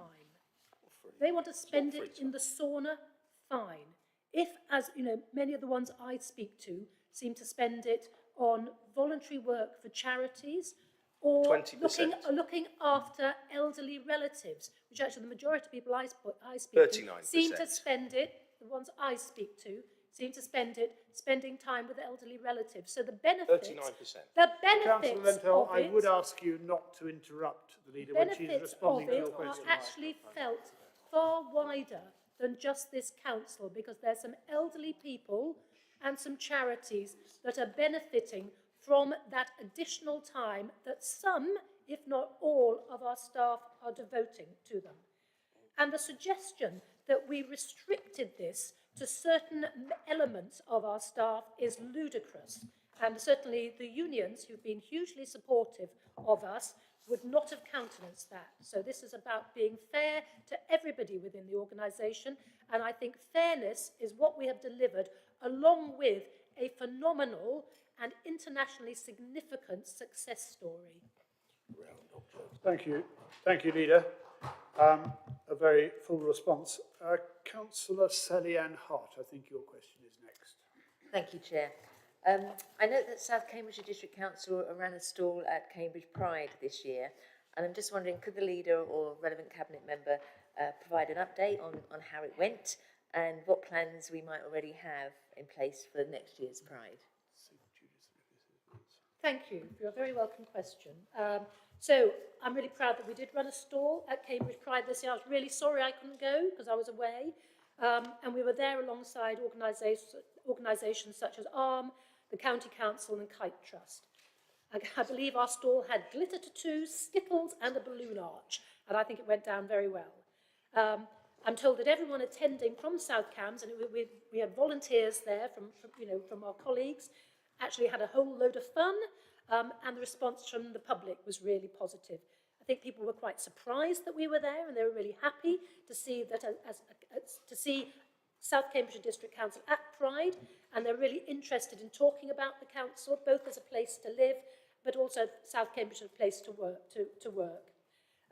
Many of them had never considered a career in local government, so it was an opportunity for them to talk to our lovely colleagues who are having a lot of fun and hopefully looking really happy, and to see that actually these were a great team of people to work with, and we were a great organisation to be part of. And I think they appreciated our efforts to embed equality, diversity and inclusion within our organisation.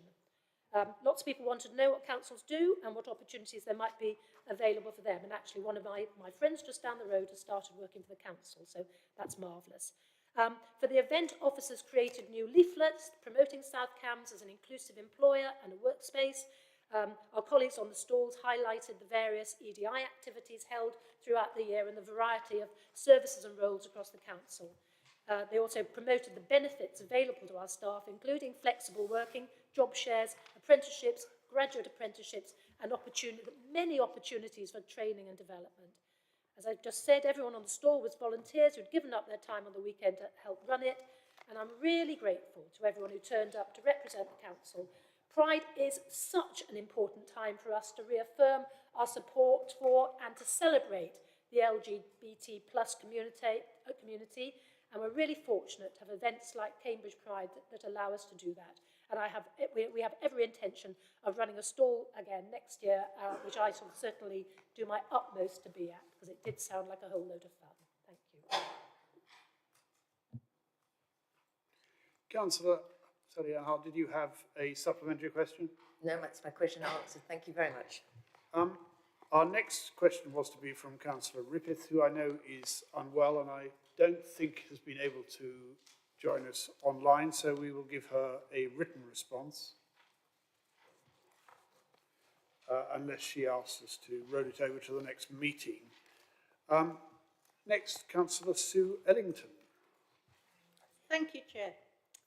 The Council has always been very supportive of community services across the district. Unfortunately, there appears to be a significant reduction in the number of people who are willing to volunteer for community car schemes, to a point where even those who require transport for a health-related appointment are being refused on occasion. Clearly, health-related appointments are important, but for our elderly residents, social isolation is also a key contributor to poor mental health. Can the leader tell us what steps the council is taking to identify local need and improve all forms of local transport? Leader, I think you're going to ask Councillor MacDonald to answer that. Yes. Thank you, Councillor Ellington, and you and I both served for a while together on Grants Advisory Committee, where this was very much top of mind. So I really agree that the Council has always and will continue to be very supportive of community transport schemes. And I'm really sad to hear about the challenges that you've had and that I'm aware of as well. We do have thousands of amazing volunteers locally who are doing a wide range of incredible work in the communities. But recruitment for community transport, as you've stated, is a bit of a challenge. Our partners in the Cambridge Council of Voluntary Services, CCVS, which is an organisation that supports the voluntary sector, are telling us also about the same kind of challenges that you've just mentioned. You'll be aware, and other members may be aware, that the Council gives annual grants over a 3-year term, so not just 1 year, to the voluntary and community sector for transport schemes. So we have Royston and District, which is £7,000 a year. Have the voluntary network, £5,000 a year, and the Cambridge Dial-A-Ride, £5,000 a year.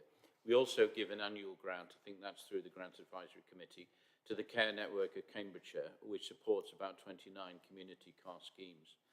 So this is still very much top of mind. It's come up in discussions I've been involved in with the Combined Authority on community transport. There are some 106 schemes that are available that we will look at. So it's an ongoing issue and ongoing factor that we will look into and continue to support. Thank you. Councillor Ellington, did you have a supplementary? Yes, I do, please. I got really concerned about this, and it's one of my pet. We really ought to be able to do something about this. And so I've joined the community car scheme in Swavesey. And I haven't got any time, you understand. However, 50% of the calls that I've been asked to get involved with have been half a mile down the road and half a mile back again. Now, bus services and things are not going to make that happen. And it seems that there is a bit of a groundswell at the moment of movement to improve local transport of all kinds. Even the new government is talking about bus services and things. And it just seems to me that the localness of what I have perceived is about us as district councillors. We know our patches. We know where people want to go and where they want to come back from. And I just wonder if it's possible for you to give consideration to a task and finish group which might help us to identify some of these issues and particular routes that we can then give to people like the local government, local buses, services and so on, and know what we're talking about. Thank you. Yes, in the first instance, I think through the communities team is a logical place to start. Maybe a task and finish group is the right thing to do. I'd certainly take that up with Henry as communities lead and see how we best deliver that. Thanks. Thank you very much. Next on the list we have Councillor Dr. Lisa Redrup. Thank you, Chair. Prior to the general election, the former Secretary of State, Michael Gove, came up with his Cambridge 2050 project and started the process towards imposing an unelected development corporation on the Greater Cambridge area. Will the leader write to the new Secretary of State to invite them to discuss Michael Gove's Cambridge 2050 project and the importance of local voices leading growth across our area? Leader. Thank you very much. Thank you, Councillor Redrup. It's a very relevant question. So, obviously Michael Gove has gone. but we know, but despite that, we do know from our own evidence that the Greater Cambridge area is going to face considerable challenges associated with accommodating the identified need for new homes and for employment sites. And you know, I hear numerous times that if we don't make provision, particularly for the knowledge-intensive sectors, then people will be making choices between Cambridge or abroad. It won't be Cambridge versus Hartlepool, it'll be Cambridge or abroad. So it's imperative that we keep this internationally significant employment here. You know, we do have a globally significant economy. So, you know, on top of that, we all recognise the need for new infrastructure and investment across Greater Cambridge to support our public services and our communities and those businesses to thrive. And actually, you know, the good thing about the attention of a Secretary of State was it allowed us to really move forward with dealing with the water crisis, which we'd been writing numerous letters over the past years to government and shouting loud about. But, you know, when you have a Secretary of State who's got their eye on your area, suddenly things start happening. So that is a positive from that era. So as you know, we've asked lots of questions about the levels of growth for this area. And obviously Michael Gove's initial announcement of his case for Cambridge was 250,000 houses, which then got scaled back down to 150,000 houses. But, you know, we have made the point that whatever the need is, it has to be backed up by firm evidence of need. You can't just pull numbers out of hats. And we have a new government who are going to be reintroducing housing targets. And in fact, this afternoon I should have been at, I'd much rather be here of course, should have been at a meeting with Angela Rayner at the LGA as a board member there, where they will be making the case for not just having arbitrary housing targets, but to make sure that they will all be evidence-led and will be infrastructure first, because again, absolutely no point in just, you know, building houses without the infrastructure in terms of transport, power, water, you know, schooling, health provision in order to support them. So I'm happy to confirm that I'm already intending to write to the new Secretary of State, both to invite discussion about what shape or form Cambridge 2050 project might evolve into under a Labour government, but also to reaffirm our view, oft said, that the local democratic input is absolutely an essential requirement of this. And, you know, there was mention in the King's speech about DevCos. You know, DevCos are there if there are problems to be solved that cannot be solved any other way. The evidence in Greater Cambridge is that we work very collaboratively with our partners, and actually we can solve most problems ourselves, albeit we need the intervention of government for those really tricky things like the water, the rail, the energy. So, yeah, we will keep you posted once we know more about the Labour government's views on Greater Cambridge. Thank you. Councillor Redrup, did you have a supplementary? No, thank you very much, Leader. Before I call the remaining councillors on our list, can I remind members that you can, if you wish, merely say question is tabled. That wouldn't actually make any difference in relation to our next question, because Councillor Jeff Harvey's question looks to be so short. But Councillor Harvey, I invite you to take either of those options. Yes, thank you, Chair. How many applications have been received to the Rural England Prosperity Fund grant scheme, and when will we be deciding which projects to support?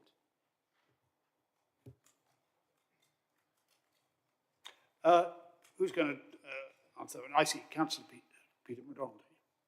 Thanks, Councillor Harvey. It's a very timely question, and I think a good news story overall. So we received, as you may remember, 1.168 million from the Rural England Prosperity Fund, and alongside other projects.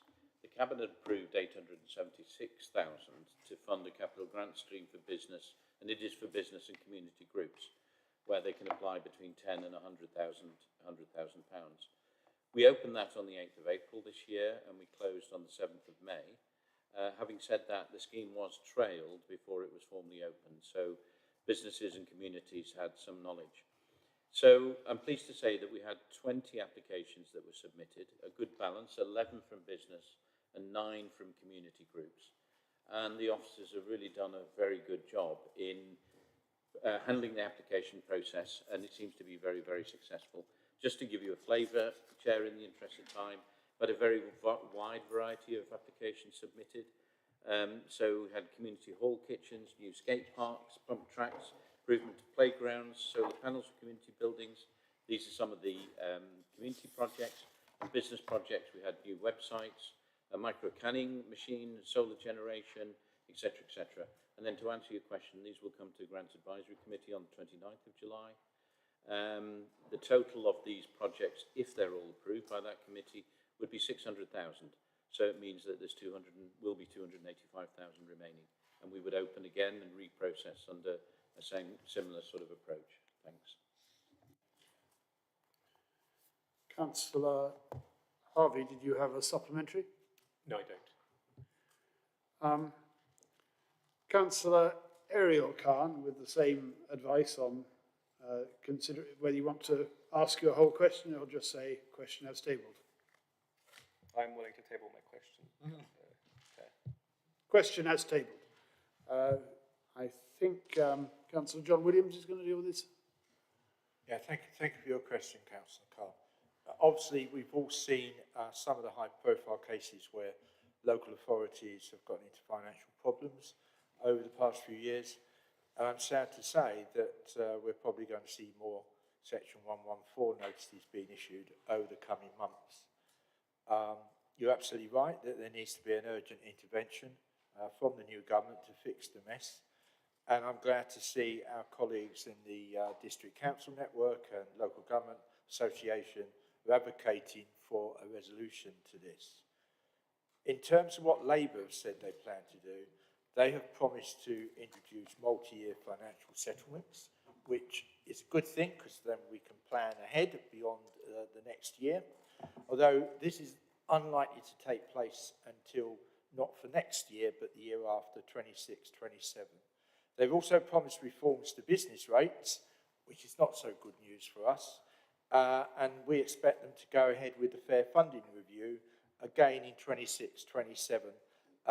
And you'll know that we have made preparations for that as much as we can in case we're one of the losers.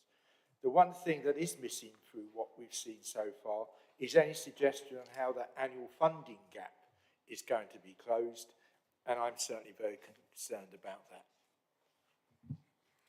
Thank you. Councillor Khan, did you have a supplementary? No, Chair. Thank you. So we then move to Councillor Paul Bearpark. Would you like to put your question? Yes, my question is as written on the papers. Thanks.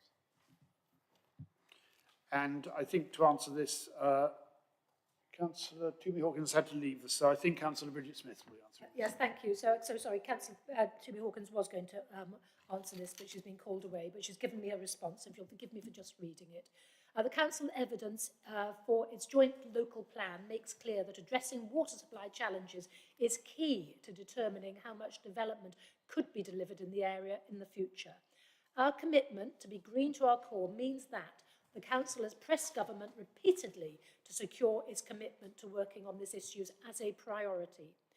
In 2023, the government established a water scarcity group and subsequently appointed, sorry, it's gone small, Dr. Paul Leinster, an industry expert and the chair of Water Resources East, which is the body charged with planning for water across East Anglia, to lead that group. In the autumn budget, government announced new funding to help jumpstart the work between government agencies, including the EA and the Council, on resolving this matter. This work between the Council and national and regional agencies and the water industry must continue if we are to ensure that we can be clear on what level of future growth would be appropriate. Stephen Kelly, our Shared Planning Service Director, sits on the group as a full member representing the local authorities. This means we're aware of the ongoing work and are able to contribute in a positive way to enable the group to address the scarcity issue. Work by the group has been in abeyance due to the general election being called, but we expect a resumption in due course. I hope that's pretty soon. Recent meetings with the ministry showed they were keen to help and support the retrofit project and consideration of the water credit system, and we expect their report on that after the resumption of group activity. Government activity, I think I should say. We will continue to stress to the new government the importance of this work and update on progress as it happens. Thank you. Councillor Burpock, did you have a supplementary? No, I don't, thank you, and I hope the new government does recognise the importance of this issue. Thank you. Councillor Helen Leeming, I think you have a question. Thank you, Chair. As written. And I think Councillor John Williams is going to address this. Yes, I'm addressing this as fraud comes within finance. We take the threat of illegal subletting and other issues of tenancy fraud really seriously, and officers in both the Housing Department and the Corporate Fraud Team do work closely together to act against people committing housing fraud, to ensure that properties are available for people in need and that everyone is treated fairly. The Council strategies, including its fraud strategy, set out the approach taken to this threat, and that includes working with key partners and employing policies aimed at preventing subletting. Residents are also encouraged to report their suspicions, and the Council follows these up to investigate and take appropriate action as necessary. We've carried out a number of fraud campaigns to highlight these issues, such as the Key Amnesty Project and more general fraud awareness campaigns where there are successful prosecutions. These are publicised to help act as a deterrent to others, and you'll know that we had 2 recent cases that we published.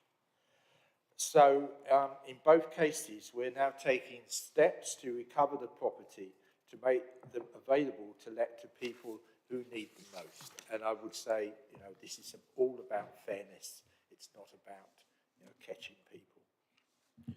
Thank you. Councillor Leeming, did you have a supplementary question? No. No, thank you. Well, members, I'm glad to say that we have, I think, 3 minutes left, and that means we can draw lots on the remaining questions submitted, and since we only had one, I come to Councillor Heather Williams to ask her question. Thank you, Chair. If you want to share the written, pause the clock to share the written version with the leader, that helps. You've got it. It is an emergency. No, it's an emergency question, but hopefully, I just thought that would help you as I read it.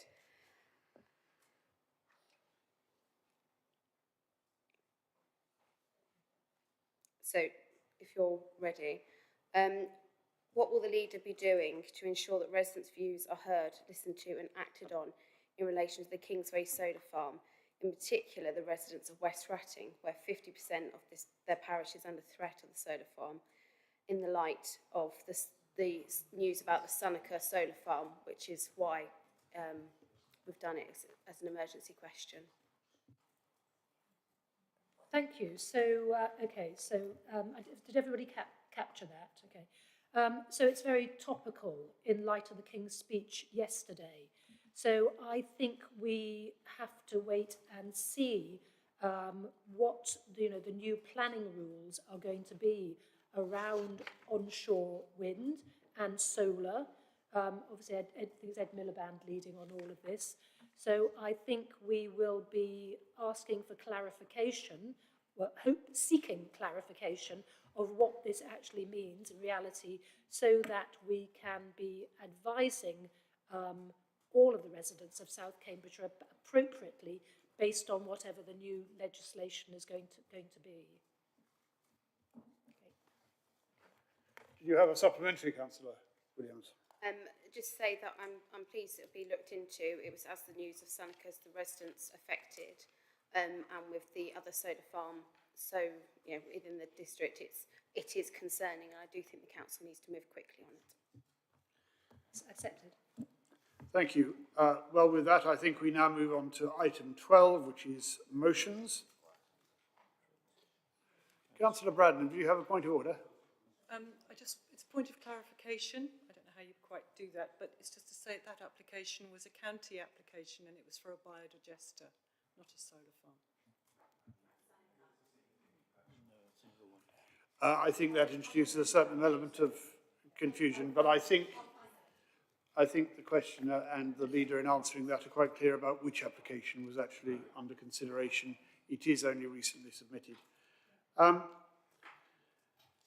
Members, we now move on to motions.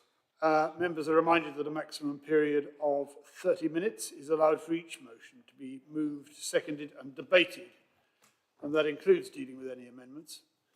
At the expiry of the 30-minute period, debate will stop immediately. Yes, I really mean it. Debate will stop immediately. And the mover of the original motion, if the original motion has been amended, the mover of that amendment will have the right of reply before the motion or amendment is put to the vote.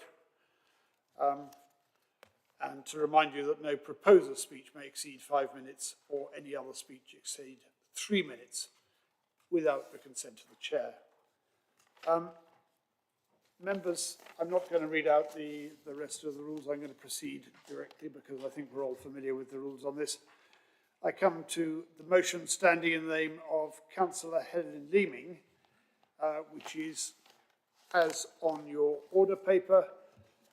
Councillor Leeming, would you like to propose your motion? Thank you, Chair. Until some casework came my way, I had no idea what a DFG was. It stands for the Disabilities Facility Grant. It's a grant of up to £30,000 provided by central government to pay for housing adaptations for people with disabilities. The maximum amount provided has remained unchanged since 2008, despite rampant inflation. The sorts of things that this grant might pay for includes things like bathroom adaptations, such as level access showers and wet rooms, wash and dry toilets, stair lifts, ramps, wider doors, home extensions, garden access, front door access.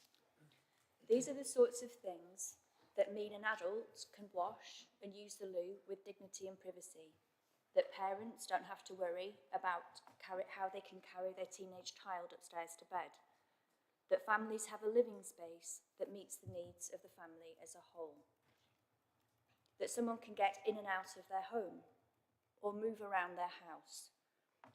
I spoke to a resident who was using a small wheelchair in their home because it was easier to move from room to room.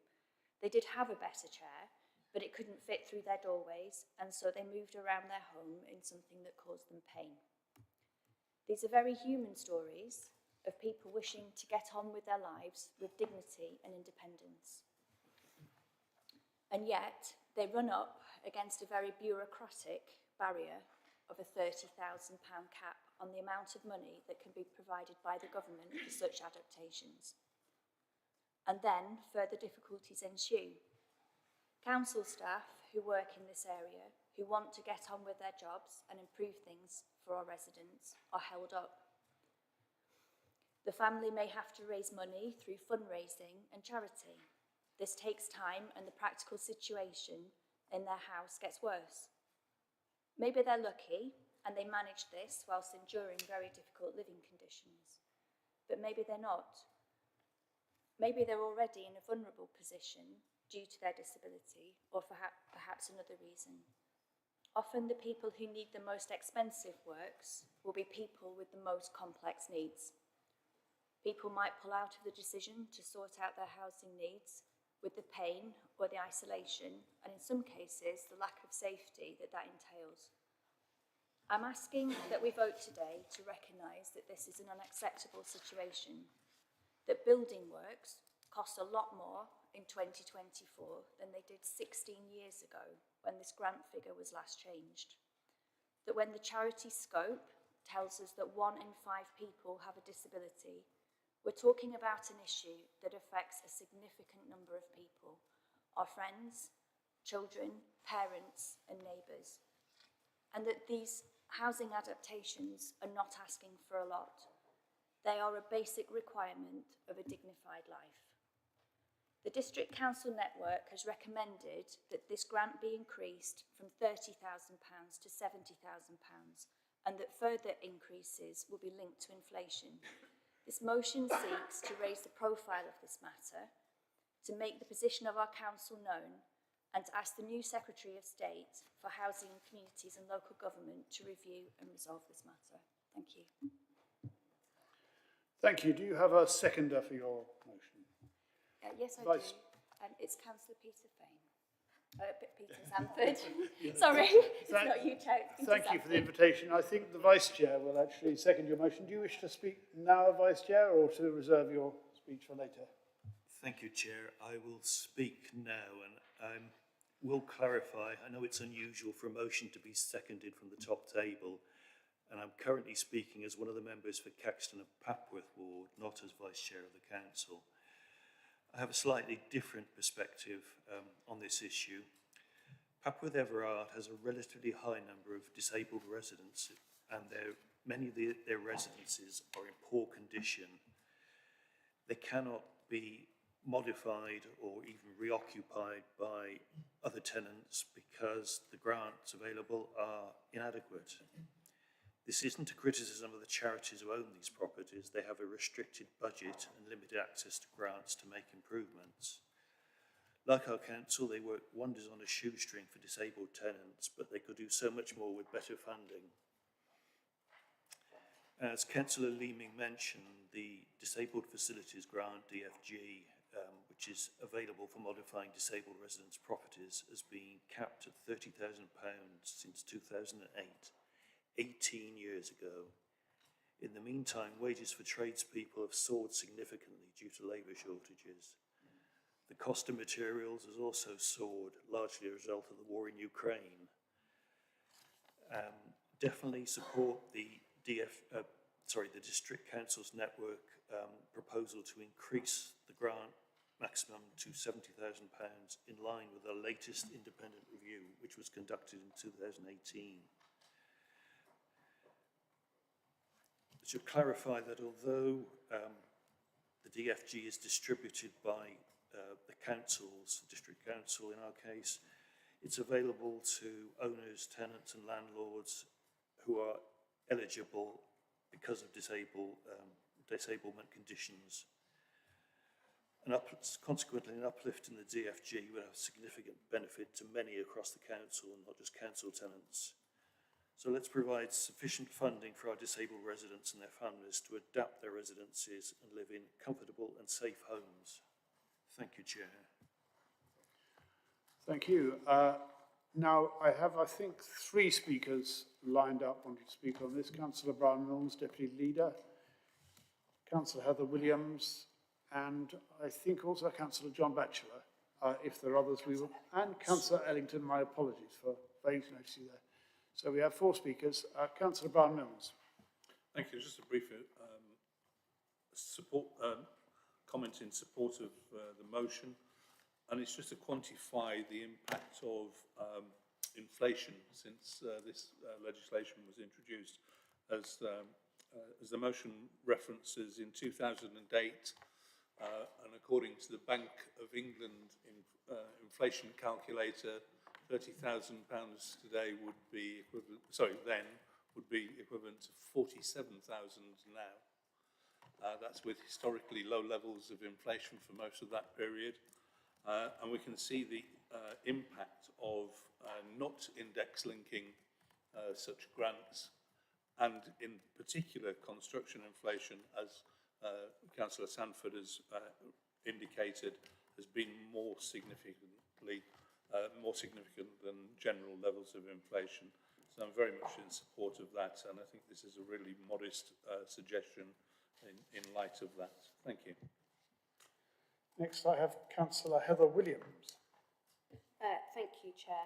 So on this motion, there was one small change which I appreciate is from earlier discussions won't be deemed acceptable, but it was really before I discuss the merits of this motion going forward, if it's to Secretaries of State, I do think it's a political letter and it should be written by entrusted to the leader to write that, as opposed to officers, as a matter of principle. And I would hope that people would take that on board for future motions. But in relation to this motion itself, many of us will have casework or family experiences of helping to support people with disabilities, sometimes in the short term, sometimes long term, or those that are in end-of-life care. And it's not always that people don't want to do the right thing or want to support people. It can often be just a lack of understanding or appreciation for a situation. I recall when I was in Argos once, my daughter had her hearing aids in and we took them out because she had a cold, and you imagine the pressure in a 2-year-old's ears is very intense. To which point, no doubt she got a lot louder, because then she started speaking at how she could hear as opposed to normal levels, and the tuts and the looks of some of the people in there, and was very, very difficult. So lots of people going through this will feel that they are not treated equally in many ways. And so with this, I think it's just a small part of the work that can be done by this council, as well as asking for the grants we change nationally. I think there's, and I know we do a lot on disabilities, but there's more that we can do potentially to help with that education and awareness. So we've always said if we think something is workable and it could have a real impact in resolving a problem, then we will support it. I do believe that this will go a long way into supporting some of those people that find themselves in these situations, often through no fault of their own. And that given the inflation, it is sensible and practical. I'll be honest, I was quite surprised at 70. I thought it may go higher. But it's one of those that I think we should stand together on this. I hope you take my notes for the future of how letters, or perhaps the leader will reflect and may write the letter herself on this, because I think there is a power of speaking politician to politician as this is going to the Secretary of State. So overall, we do believe that this is something that would help, and I'm more than happy to support the motion. Shame it couldn't be tweaked a little bit, but there we go. Thank you. Councillor John Batchelor. Thank you, Chair. Speaking as the lead member for housing, I fully support this motion. The cost of works for disabled adaptations has risen significantly over the last few years, and we are seeing more and more cases that cannot be fully funded through the mandatory disabled facility grant. This means that for some families who are unable to find the additional funding, the works are stalled and families remain living in homes that are not suitable for their needs, often in dire circumstances. Whilst raising the maximum grant limit to 70,000 will permit more extensive work, unless this is backed up by government increasing the funding available to local authorities through the Better Care Fund, there is a risk that the council may need to use its own resources to plug the shortfall. In 23-24, the council received £859,000 from the Better Care Fund and awarded £917,000 in grant funds. This is for adaptations, repairs for the most vulnerable in our district. The council adopted a county-wide policy for adaptations and repairs in 2019, which gave greater flexibility to how the Better Care Fund can be spent, including top-up assistance of up to £15,000 by way of a charge on the property. Since that time, we have seen an increase in discretionary grants for repairs and for top-up funding. The 2019 county-wide policy is now under review, and we are committed to looking at options to increase the discretionary top-up available. I would urge members to support the motion. Thank you, Chair. I call Councillor Sue Ellington. Thank you. You've clarified for me, John, that the money actually comes from the government rather than, but it is topped up by the district. And I remember when I was cabinet member that we installed just one lift for £30,000. That used the whole grant up. Unfortunately, the man concerned got in it once, got stuck, had to be released and never used it again. But the nice story is that I then had it removed from a Swavesey house into a Cottenham house for a lot less than £30,000. But yes, they are absolute godsend and I would support it entirely. I call Councillor Martin Khan. I think Councillor Batchelor has covered the points that I wanted to raise. Thank you. Councillor Leeming, in summing up your motion, I wonder whether you would give your view on the very small change in wording that was suggested by the Leader of the Opposition. Thank you. Thank you, Chair. For me, the crucial thing is that this letter is written to the Secretary of State, and whether it's written by the Chief Executive or by the Leader is not the most significant thing about this. So perhaps we should discuss it with the Monitoring Officer, but I'm happy either way. Thank you. And can I take it that you have, that's all you wanted to say in summing up your motion? Thank you. I'm really happy to hear the support across party on this, because it's something that's it's actually very close to my heart. I think for all of us, we're all working to serve our communities, and these are the sorts of very personal stories that turn up in our casework, and it's on us all to do our best by our residents.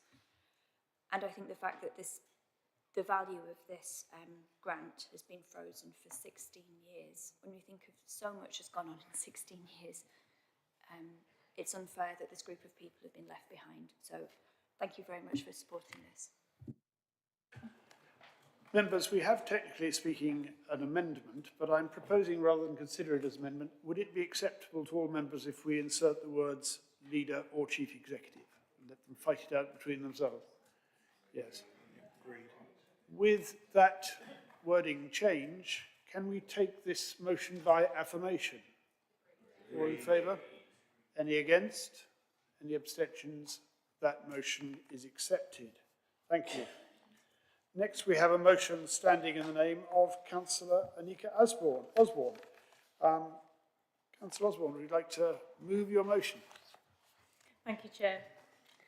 My motion is as written, but I would like to just say a few things. In 2017, the Conservative government introduced a limit on benefit payments which prevented families from claiming child tax credit or universal credit for more than 2 children per household. This is commonly known as the 2-child benefit cap. Recent research has shown that 1.5 million children live in households subject to the cap, representing 1 in 10 children in the UK. There is a strong correlation between families affected by the 2-child benefit cap and those living in poverty. Poverty which is defined as a child living in a household with an income below 60% of the average median income. In South Cambs, approximately 2,200, 6% of children are affected by the cap, and 5,171, or 14%, are living in poverty across South Cambs. Scrapping the 2-child benefit cap would cost 1.3 billion. However, it is estimated that child poverty costs the economy 39 billion every single year. To scrap it would lift 2,500 children out of poverty and significantly reduce the level of poverty for a further 850,000 children. Research shows that there has been no positive impact on employment or earnings, but it has simply dragged thousands of local families into poverty. I would therefore ask that the Council consider my motion to write to the Chancellor of the Exchequer and the Prime Minister to indicate our strong belief, the Council's strong belief, that the 2-child benefit cap should be scrapped.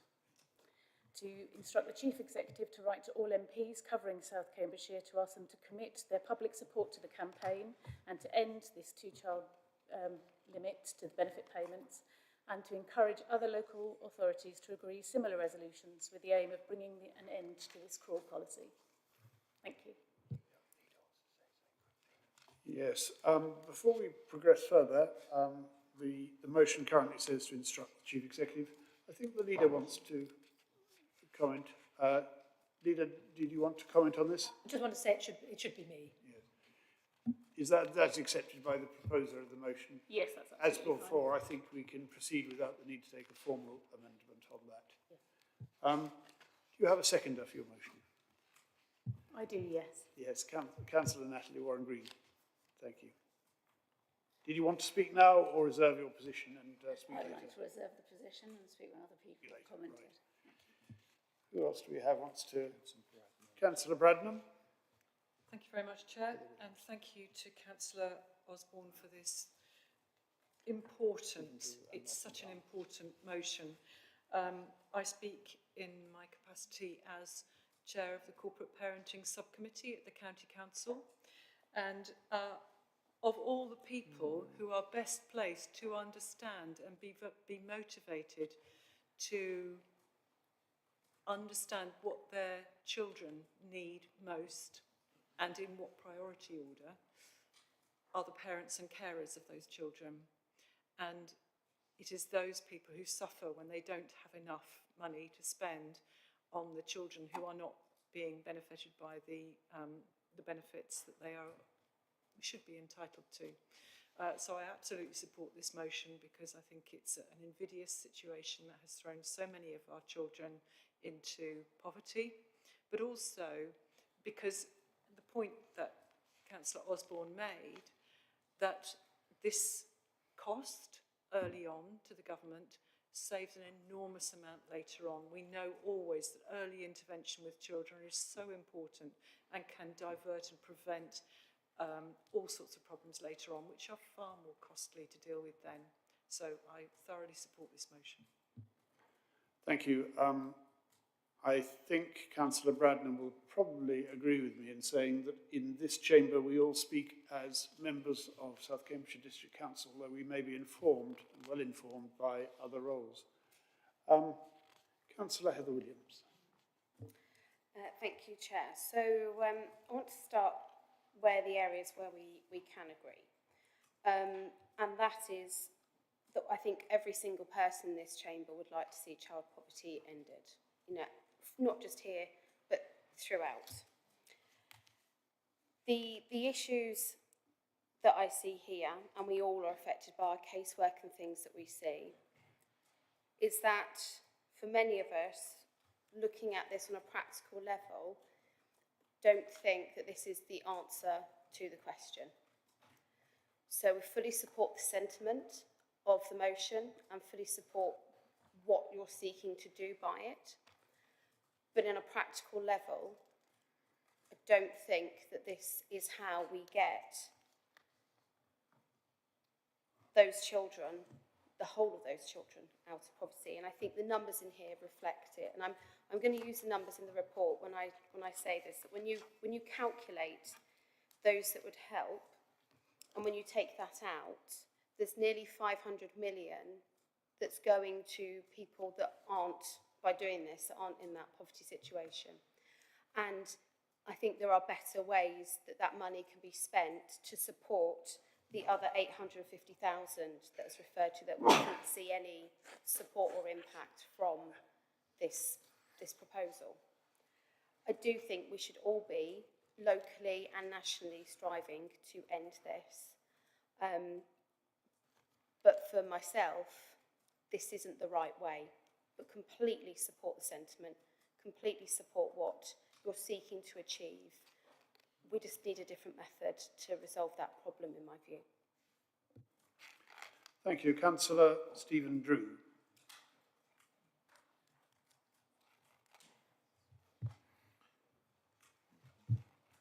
Thank you, Chair. Sorry, it looked like it wasn't going to let me speak for a moment there. I think one of the things that represents our country best is our development of our welfare state. And our welfare state reflects the values that people in our country hold dear. We have had our welfare state in place now for over 100 years. When we moved into the 20th century, it was very, very clear that this was something that was very, very important. It has often been the case that attempts to enhance, improve, develop, and show care through the welfare state in the United Kingdom have been opposed by those who do not believe it is the right way to do things.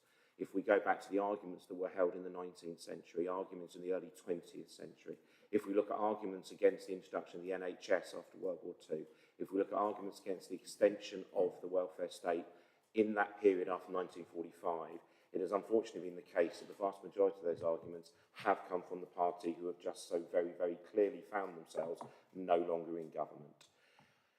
During the 14 years of the Conservative government, an additional 0.6 million children ended up in child poverty. This shames us as a country. It absolutely shames us. Children are our most precious resource in every single way. No child should have to live in poverty. The decision of the Conservative government to introduce the two-child benefit cap has placed children in poverty. They were told this repeatedly for 14 years and they refused to accept it. It is their right to have a different ideology. It is their right to have a different philosophy. I totally accept that. And it is the right of the Conservatives to have a view that opposes these actions. For me as a taxpayer, I am perfectly happy to find that my taxes go to supporting children. And my work in the field of education outside of my council work shows me very clearly the impact of this benefit cap on children from poverty-stricken homes over the last 14 years. I completely support the motion that has been put forward by my colleague, and we should be positive in supporting our children and lifting them out of poverty. Thank you. I call Councillor Martin Khan. I obviously believe, and I thoroughly agree with the problem, trying to resolve the problem of child poverty. It's a major issue. It's something which nobody could want to try and reduce. Just because people are not in the definition of child poverty, the other 500,000, 550,000, 600,000 people, children, families that will be reduced, would also be affected. Doesn't mean that they're not short of money. They're in receipt of benefit by definition, because this only affects people in receipt of benefits, and benefits are basically to people who are less well off and have less resources to become up to a reasonable standard of living. So it affects all of them, and I can't see any reason why that should, this is clearly a way to resolve that problem. But I want to talk about another issue, another relating to the problem. We have a problem of a low birth rate. That birth rate has been declining since we left the European Union, because previously a large proportion of the births were related to young families immigrating to the country through the freedom of movement. That has been lost. There's a much reduced level. The level is one of the factors causing a reduction in the birth rate in recent years. It is a real problem. It will affect our ability to feed for future generations. We should be supporting people having families. We should be supporting the birth rate. Other countries in the past, for instance in France, between the two world wars, supported them. They had a nativist policy. We have here an anti-nativist policy. And I think we should be reviewing, this should be part of our policy to solve that problem. So I think this is also valuable, not just from the point of poverty, but also through the national, in our whole national policy towards our future, and providing for the imbalanced birth age range that we have now in our society. So that's another issue also in favour of this motion. Thank you, members. We now have 3 speakers before we come up to the proposer's opportunity to sum up.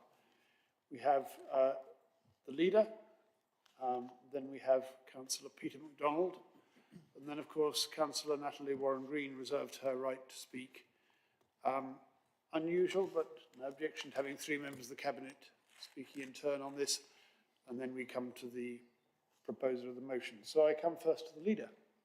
Thank you. And actually, I think this just exemplifies the importance of this to us as Liberal Democrats. So let's just remind ourselves what child poverty is. Child poverty describes when a child is raised with limited access to, or in some cases no access to, the essential resources they need to survive and live well. Children who've grown up in poverty often suffer compared to others because of the lack of food, sanitation, healthcare and education they need to thrive. So, you know, in Britain, child poverty is a national scandal. It should not exist. Now, back when I had my first child, which was 35 years ago, and I had three. I was given a book. I was given a child benefit book. And traditionally, back when this was first introduced, it was the mothers who had the child benefit book in case the fathers, who were traditionally the wage earners, didn't pass any of the wage packet on.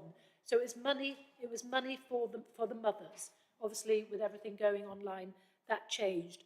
But this was, I think, remember, it was £6.50, I think. I don't know. I don't actually know what it is now. And obviously, before my children grew up, it was means tested, which I absolutely supported 100%. There's an article in today's Times talking about the falling birth rate in this country, and what a problem that's cooking up for us.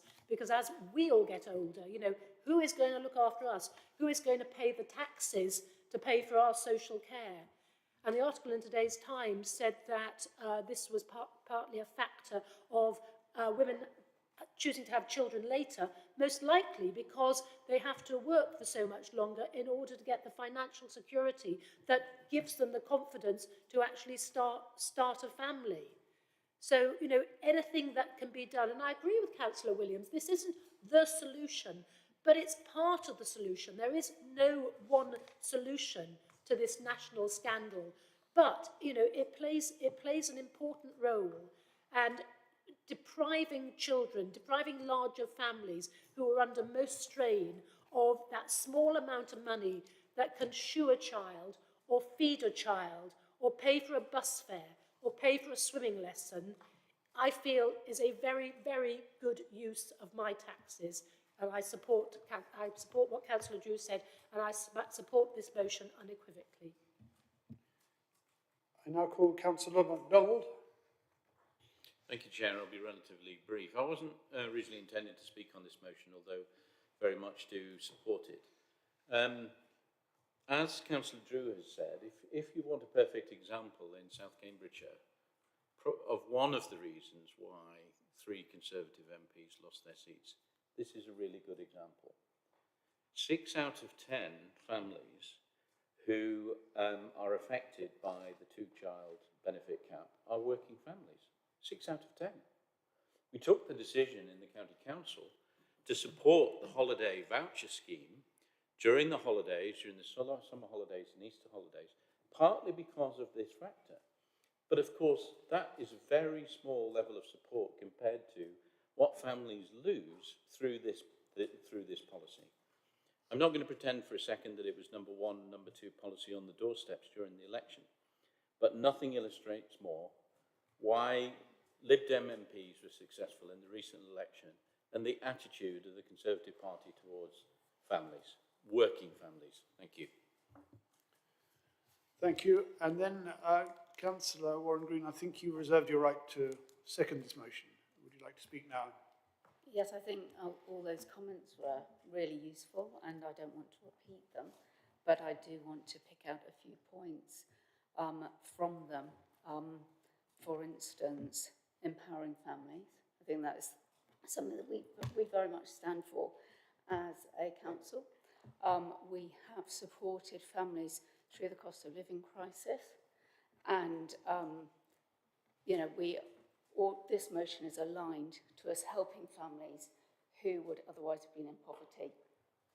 To reiterate what Councillor MacDonald said, we have helped with vouchers. We have ensured that children have food to eat, and the families could be more empowered to do that themselves should this motion go through.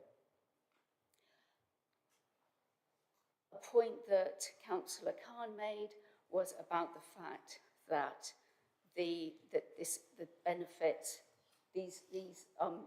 this goes to families already receiving benefits, and I think that those families clearly, whether they have two children or more children, they need support from the council.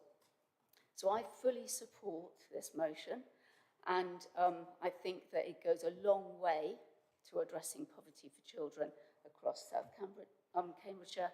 It's not the whole solution, but it's a really good start to indicate how we can go and make sure that we do support any family that is in poverty. Thank Chair. Thank you, members. And I'll now come back to Councillor Annika Osborne. Perhaps you would just confirm your position on the wording that we discussed earlier on. The floor is yours. Thank you, Chair. Yes, I'm happy for it to include the leader on there for the letter.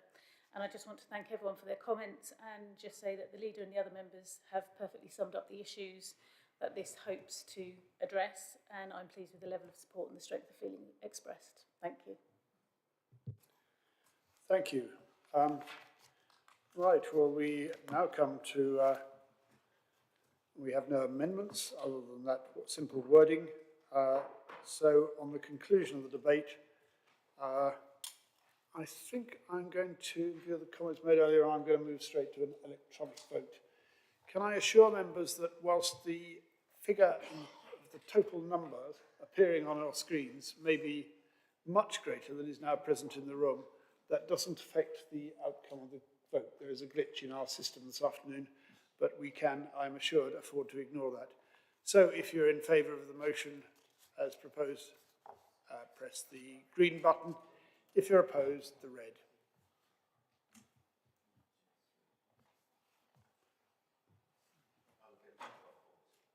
the number's incorrect, how do we know if everyone's voted? That's why I didn't in favour of the short start services closing. I think we just press the green.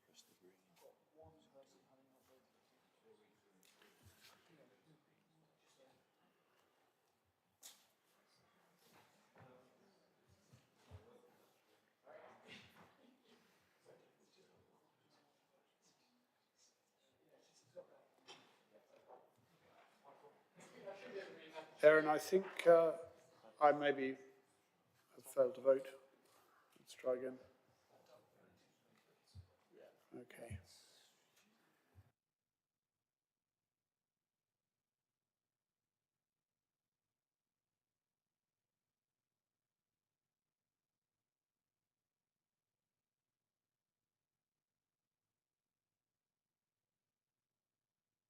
Members, that motion has been passed by 23 votes to 3. So thank you very much. That brings us to item 13, Chair's engagements. Those are as listed.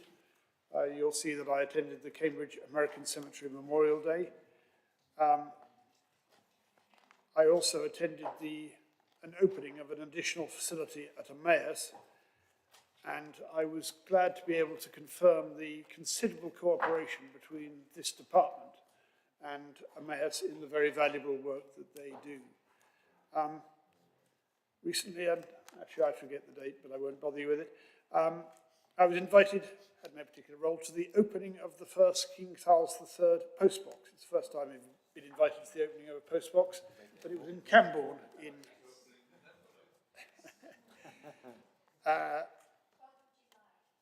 Thank you. Very important to Cambourne, so I'm glad that somebody was able to remind me of the correct date. Much appreciated.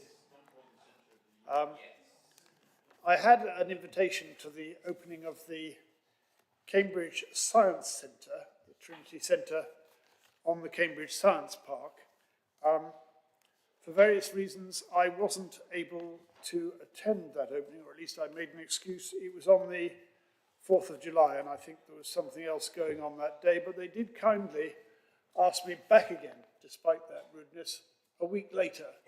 And I was able to spend the best part of an hour with John Bull, and even to play around with some of the remarkable kit there. I really do endorse the work that they are able to do in making STEM to support young people, particularly those excluded from the opportunities that STEM offers, and also to make it fun. I hope I wasn't able to witness it, but I hope for children, as it was certainly for adults, a great facility.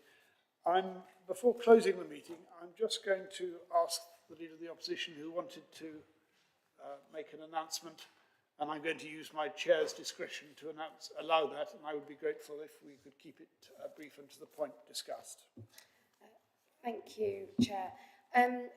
First of all, just wanted to issue from our group congratulations to Councillor Pip Halings, Councillor Charlotte Kane and former Councillor Ian Sollum on their successful election. Just what feels like months ago now, but it was only a week or so. And to wish them well in their jobs. Our views may differ on many things, but we all care about South Cambridgeshire, and I very much hope that they will enjoy the next 5 years or however long it goes through, and that they remember their roots here. I accept Councillor Kane is of East Cambs, but still of local government stock.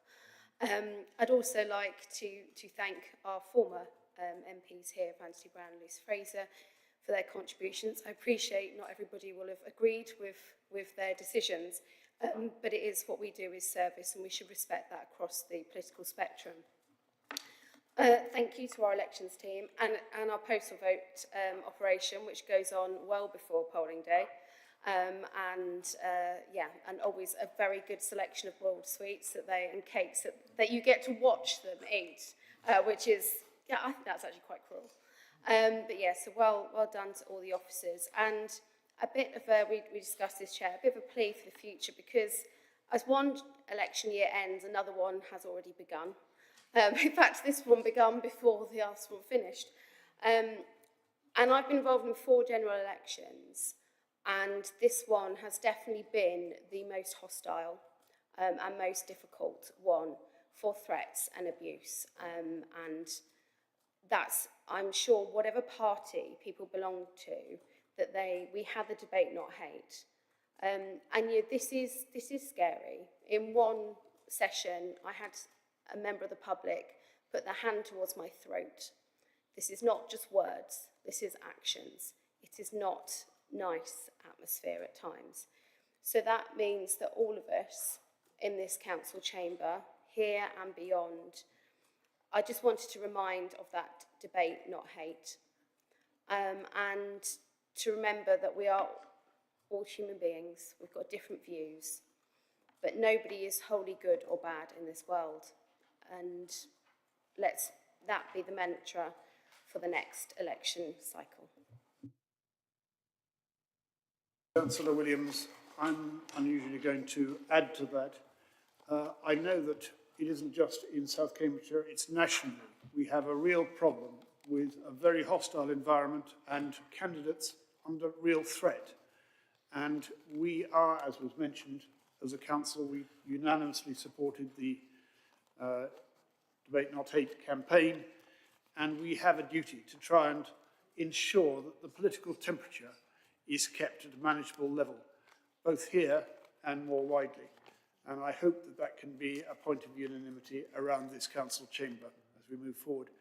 With that, I now draw this meeting to a close at 5:20 p.m. The next council meeting will be held on 3rd of October. Thank you, members. Thank you.